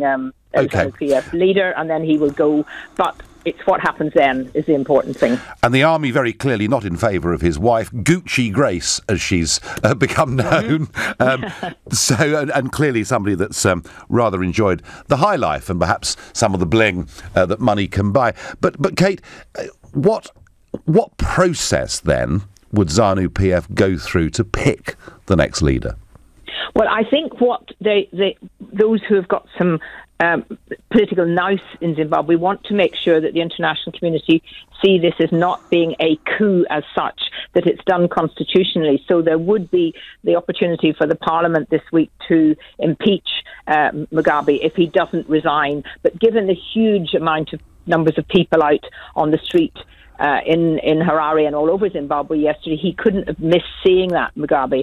And It may be that he wants to go with some dignity, and he will resign and be given some kind of, honorary this, that and the other. The reality is that people, even though there is huge delight about Mugabe going, there are still an awful lot of people who recognise that he was the great liberator and would not want to see him actually humiliated, despite all the terrible things he's done, and therefore he is likely to, I don't think we should be feeling any pity for him or sorrow for him, because they've stacked away millions of pounds all over the world, and he will want to go.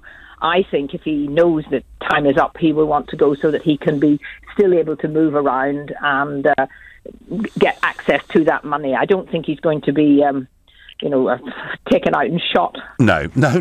And Kate, finally, is this right now a moment of hope for the people of Zimbabwe? Yes, I mean it is, and it's clear that this is a cathartic. It's cathartic. They've got. If he goes, they've got rid of him. But what we have to see, there are elections due next year. They have to be free and fair, and the role of the international community, and particularly South Africa and SADC and the African Union, is to make sure that those are genuinely free and fair, because otherwise ZANU-PF will simply put in one despotic dictator for another, Mnangagwa, who was responsible for thousands of deaths and torture over the years, and we won't be in a better position. Zimbabweans are a very peaceful, loving people, and I think this could be the real opportunity now to get that country back up on its feet by getting a genuinely free and fair election. And we as the British government have to give as much support as we can to that. Well, let's hope that happens. Kate, thank you very much for joining me this morning. Well, that was Kate Hoey, Labour MP for Vauxhall and chair of the all-party parliamentary group on Zimbabwe, making it clear that Mugabe is gone. It's over, but it's just a question of can they have full, free and fair elections at some point in Zimbabwe and perhaps get back on track. And can the NHS get back on track if it's given billions and billions of pounds of money, as 90 MPs are calling for, or is the money perhaps not being spent the right way? And Joan on Facebook, picking up on Dr. Bob's point earlier on in the show, says Bob is so right, and this should be made more known and stopped in its tracks. And what Bob said, he said the administrative expenditure within the National Health Service has gone from 3% of its budget to 14% of its budget, and that's what I think has got Joan worked up. Tough Ale says on Facebook, they spend billions on a system that does not work. The same goes with many other systems of government, yet no one ever seems to get fired. Well, it's a pretty fair point. I wonder what Paul in Sittingbourne. Paul, what can we do to help the NHS?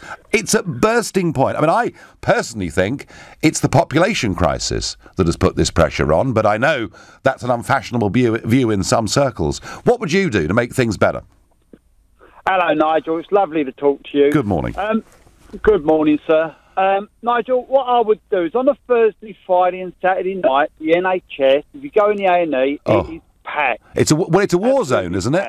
It's a war zone on a Friday night. Zone. Yeah, it's like a war zone.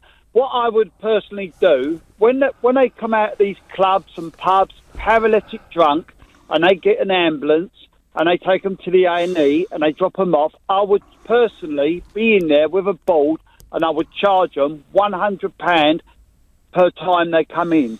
I'll say, right, you got drunk, you got paralytic, an ambulance has picked you up, that's £50, delivery charge, and here's £50 for a service. Well, Paul, if you were actually going to charge them the cost of that treatment, I'll tell you something, an ambulance and a crew going out to pick somebody up, an A&E ward with a nurse and a you know, a locum doctor or whoever's on duty, be a lot more than £100, wouldn't it?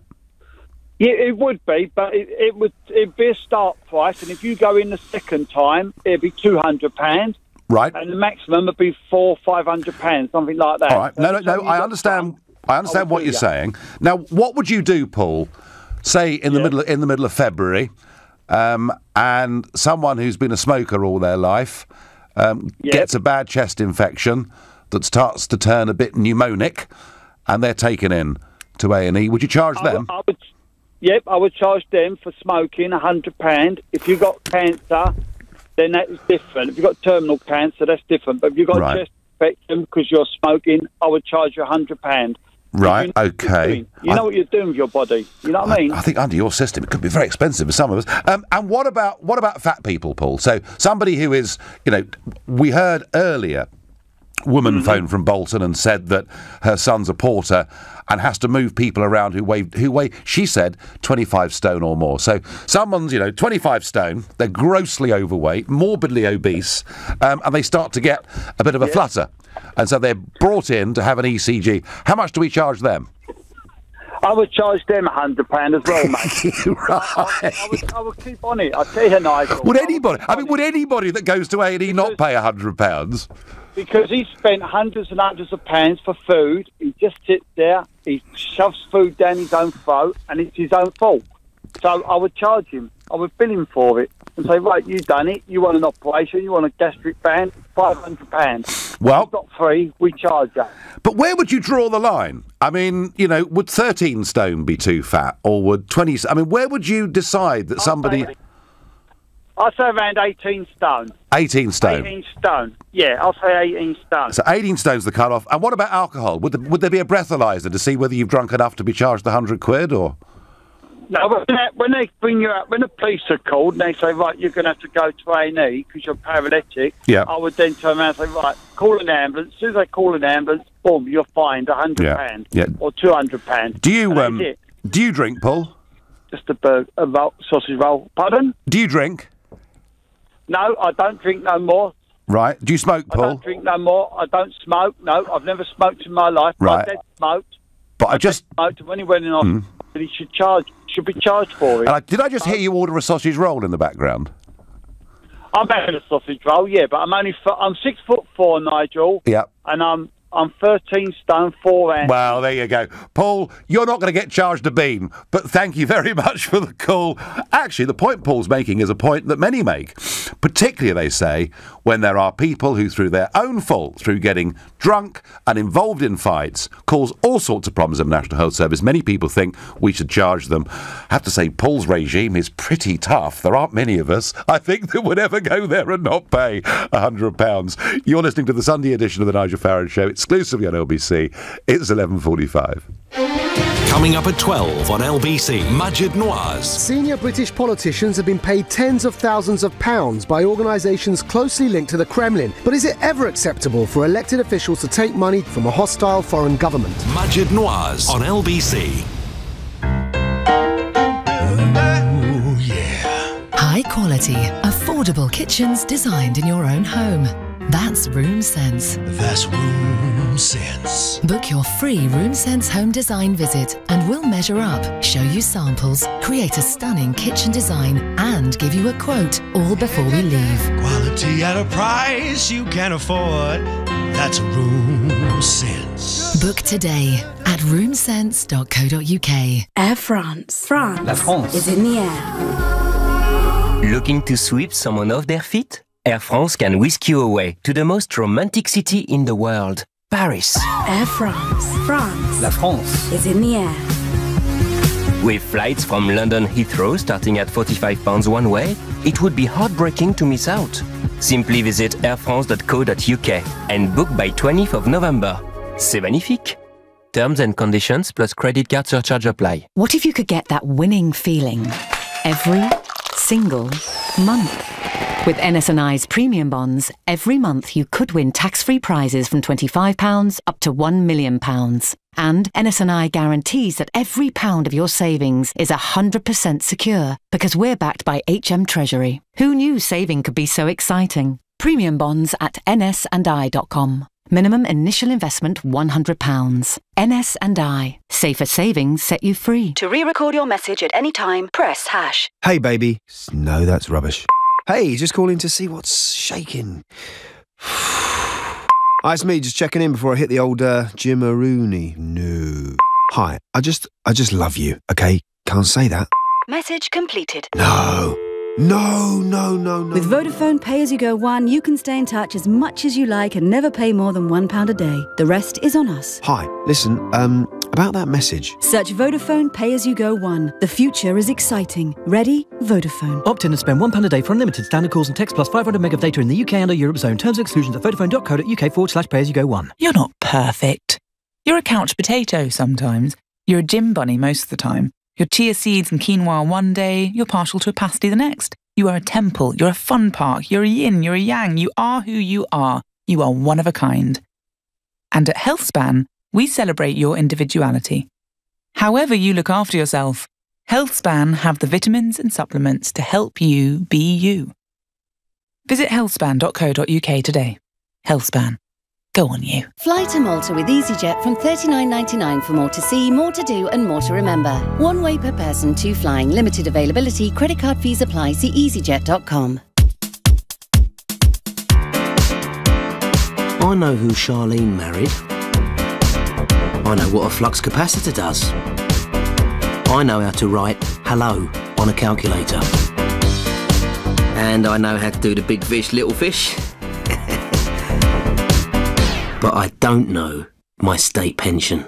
Find out more about your state pension and how much it should be.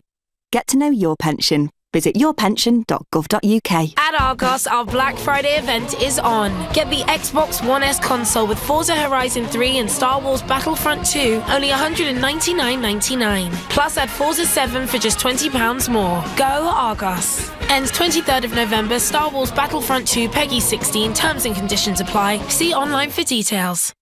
The Nigel Farage Show on LBC. Call 0345 6060 973. 90 members of Parliament cross-party are urging the Prime Minister and the Chancellor in the budget this week to pour billions into the NHS. It's in crisis. Many doctors and nurses are at or over capacity as we speak.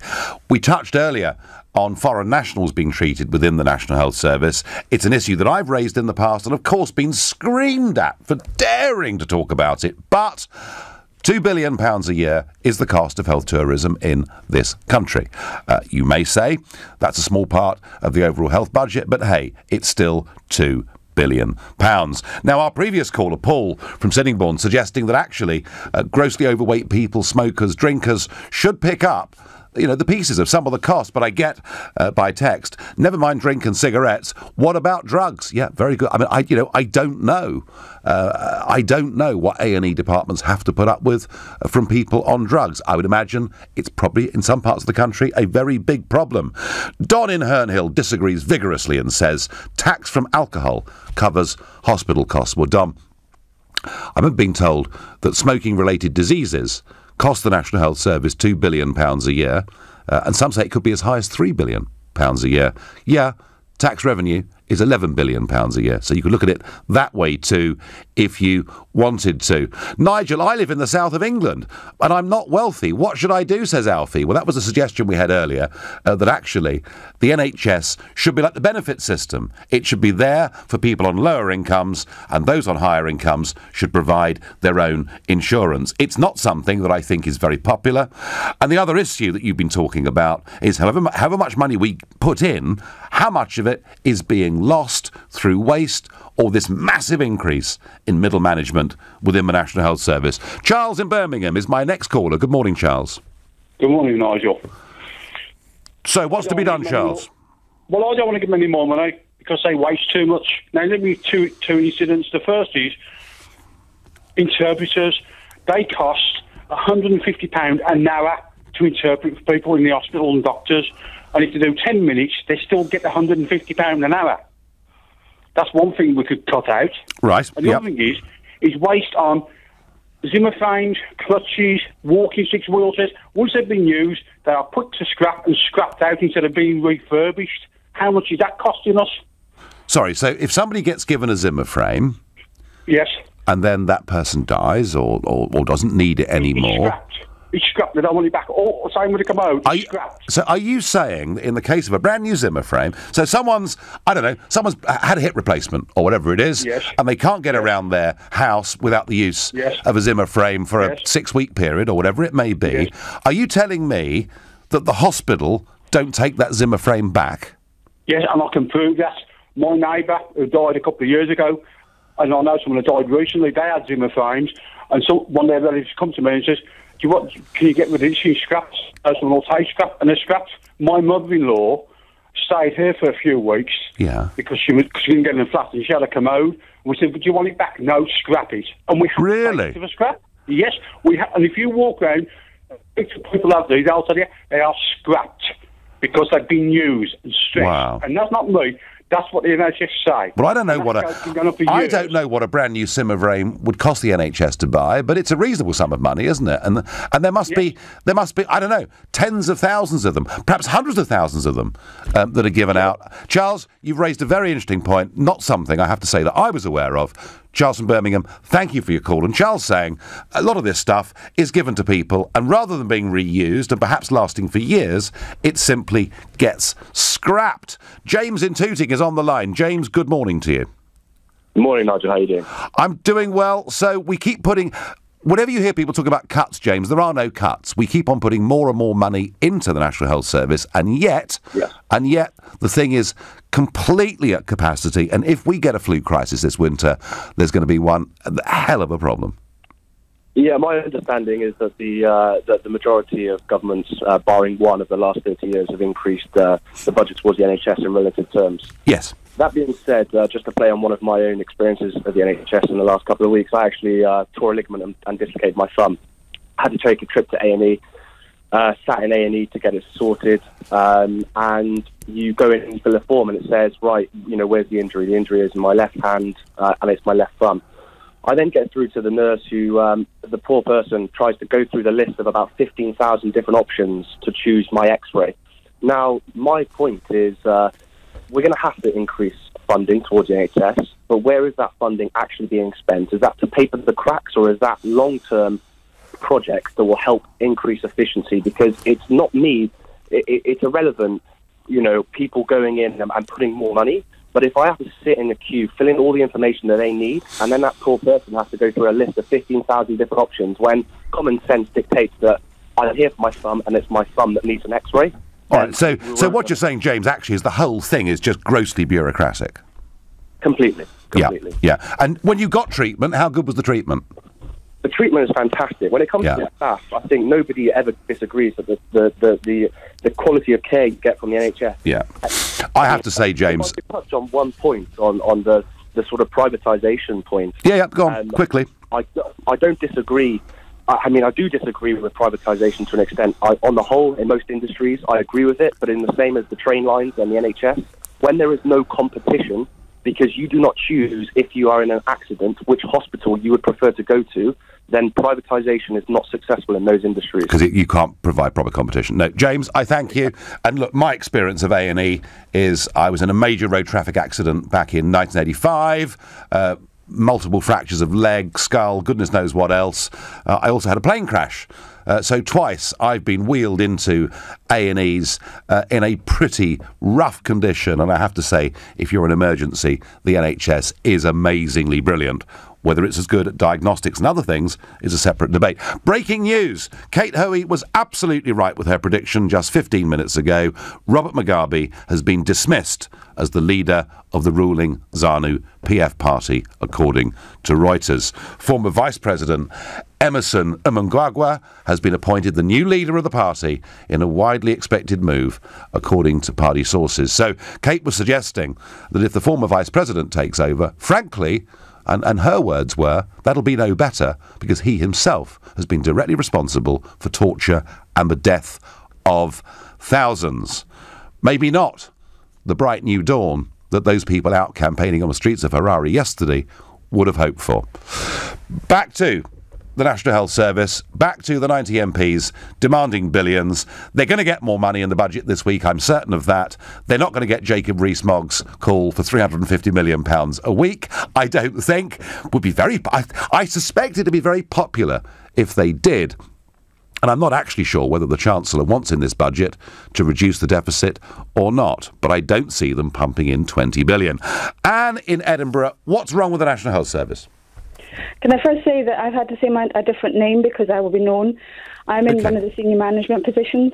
Okay. For number one, 5 years ago, we had one person in the middle management role. We now have 5. Wow. The other problem that we really have is that nobody takes accountability for their spending. It costs around about £7,000 to recruit somebody, but they recruit and they get rid of and they don't look after their staff. They take on the very lowest people that they can possibly afford to have who then just go, or they ask ridiculous amounts of qualifications for a fairly low post and they just leave. So that's one of the main things. The other problem is stationery. Anybody who works in the NHS will know that unless somebody has their own personal responsibility for their own budget, people don't come and take one sheaf of paper, they take a whole box, or they take a box of pens, or they do anything like that. Until you bring the finances into somebody's personal pocket. And we're out of time. We're out of time, which is a great shame. And I know it's not your name because you don't want to be identified, but I think what you said, that a few years ago in your department there was one person doing middle management, admin, and there are now 5, says an awful lot. Thank you very much indeed, Anne, for being brave enough to ring in.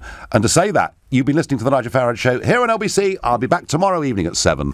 Coming up at 3 o'clock this afternoon, it's Alex Salmond. But up next, it's Majid Nawaz. Thank you, Nigel. Coming up, inspectors are to question children who wear the hijab to primary school amid concern that girls as young as 4 are being forced to wear the Muslim headscarf. Now, I stand implacably opposed to putting a headscarf on children, but how can the solution ever be to interrogate the children themselves? Before that, Philip Hammond will use the budget this week to announce plans to build 300,000 homes every year. That's the equivalent of a city the size of Leeds. But will this solve our unaffordable housing crisis? But first, senior British politicians have been paid tens of thousands of pounds by organisations either founded by or closely linked to the Kremlin. Is it ever acceptable for elected officials to take money directly from a hostile foreign government?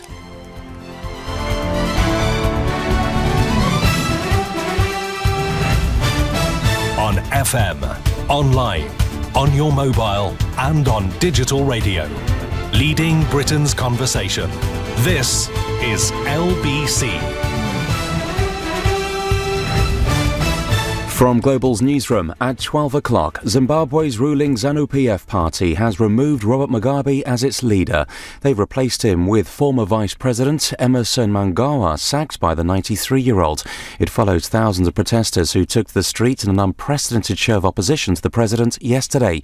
Editor of the Zimbabwean, Wilf Mnangagwa, describes it as a shift in attitudes. The problem we have here is that all the people who are driving this are people who have been supporting Mugabe along the way. From 1980, they're the same people who've been backing him, who've been his taskmasters and so on. The Chancellor is hinting Britain will make proposals to the European Union on the so-called Brexit divorce bill within the next month. We're in a negotiation with the European Union and we'll continue to have that negotiation, but I do sense that we may be coming to a point where we can start to see more momentum in those talks, and I hope we will see some forward movement, some developments at the Council in December. Philip Hammond's comments come as he promises to deliver a post-Brexit budget on Wednesday. What I will present is a balanced package that will prepare Britain for a post-Brexit world so that we can be a prosperous, successful nation in the future. And if that's going to happen, we have to prepare the ground to make sure we're ready for our post-Brexit future. In that budget, the Chancellor is going to promise 300,000 new homes a year will be built and major investment in the high-tech industry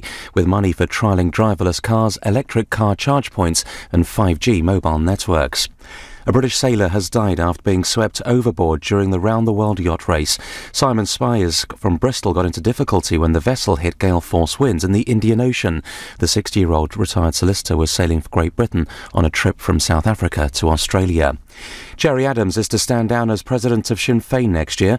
The 69-year-old also says he won't be running in the next election for Parliament. Former Northern Ireland Secretary and Labour MP Lord Peter Hain has told LBC the potential future of the party. Sinn Féin has made major advances in the Republic, as it has in Northern Ireland. It's dominant in Northern Ireland alongside the Unionists, and it's yapping at the heels of the leading two traditional parties in the Republic of Ireland as well. And the question will be whether this new generation has the same strategic vision as Adams and McGuinness and his generation have displayed to take things forward. Prince Charles will visit the island of Dominica on the final day of his 3-day tour, meeting survivors of Hurricane Maria. 2 months after it happened, 95% of the country is still not with electricity. Tim Henman believes Andy Murray doesn't need a replacement for former tennis coach Ivan Lendl following their split. The former British tennis number one believes Jamie Delgado, a long member of Murray's coaching team, can take on that role. LBC weather: cloudy in the southwest, sunny elsewhere with rain spreading into the west and the northwest by late afternoon, a high of 9 degrees. From Global's newsroom for LBC, I'm Philip Chrysikos. To re-record your message at any time, press #. Hey, baby. No, that's rubbish. Hey, just calling to see what's shaking. Hi, it's me, just checking in before I hit the old Jimmarooney. No. Hi, I just love you, okay? Can't say that. Message completed. No. With Vodafone Pay As You Go One, you can stay in touch as much as you like and never pay more than £1 a day. The rest is on us. Hi, listen, about that message. Search Vodafone Pay As You Go One. The future is exciting. Ready? Vodafone. Opt in and spend £1 a day for unlimited standard calls and text plus 500 meg of data in the UK and Europe zone. Terms and exclusions at vodafone.co.uk/pay-as-you-go-one. LBC Travel in Merton, the A239 Cranmer Road is closed in both directions because of an accident between Cricket Green and Carl Shulton Road. It continues to look slow in New Cross. The A20 Lewisham Way is partially blocked both ways because of an accident involving 2 cars at Florence Road. The Woolwich Ferry is currently suspended because of technical problems. In Bow, the traffic lights are out on the Bow interchange roundabout at Bow Road and the A12, the Blackwall Tunnel approach. And in central London, Whitehall is closed both ways because of a parade between Trafalgar Square and Parliament Square until 4:30 this afternoon. LBC Travel, I'm Dave Goff. This is LBC from Global, leading Britain's conversation with Majid Nawaz.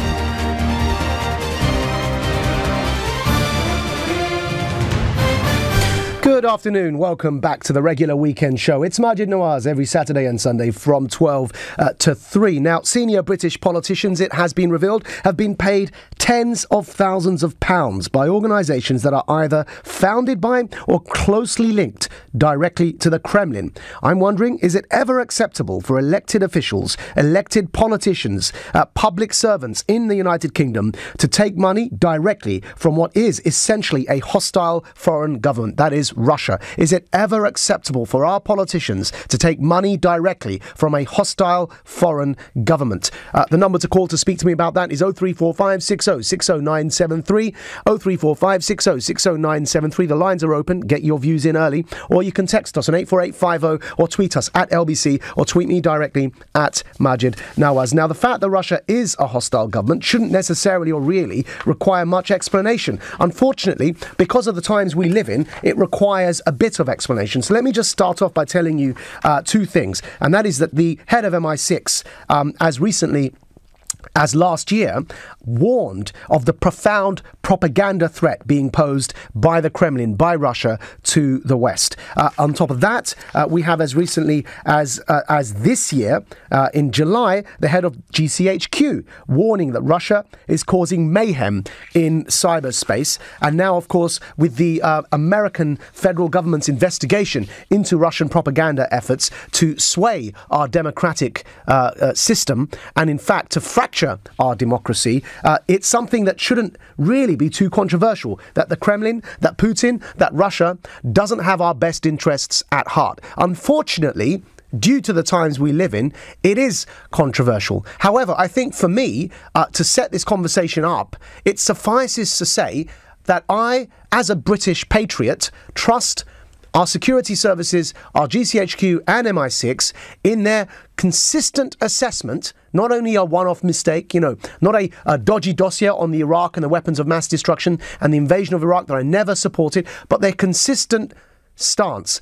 of almost every single Western intelligence security organisation, all of our allies across Europe, in America and in Britain, that the Kremlin poses a hostile threat. So if anyone wants to question whether indeed Russia is a hostile foreign government, I'd probably begin to wonder about where your own loyalties are, to be honest, because it's not even, across all of our allies across Europe and in America and in Canada, it's not even something of doubt any longer within the security services that Russia is trying to do us harm through a combination of means.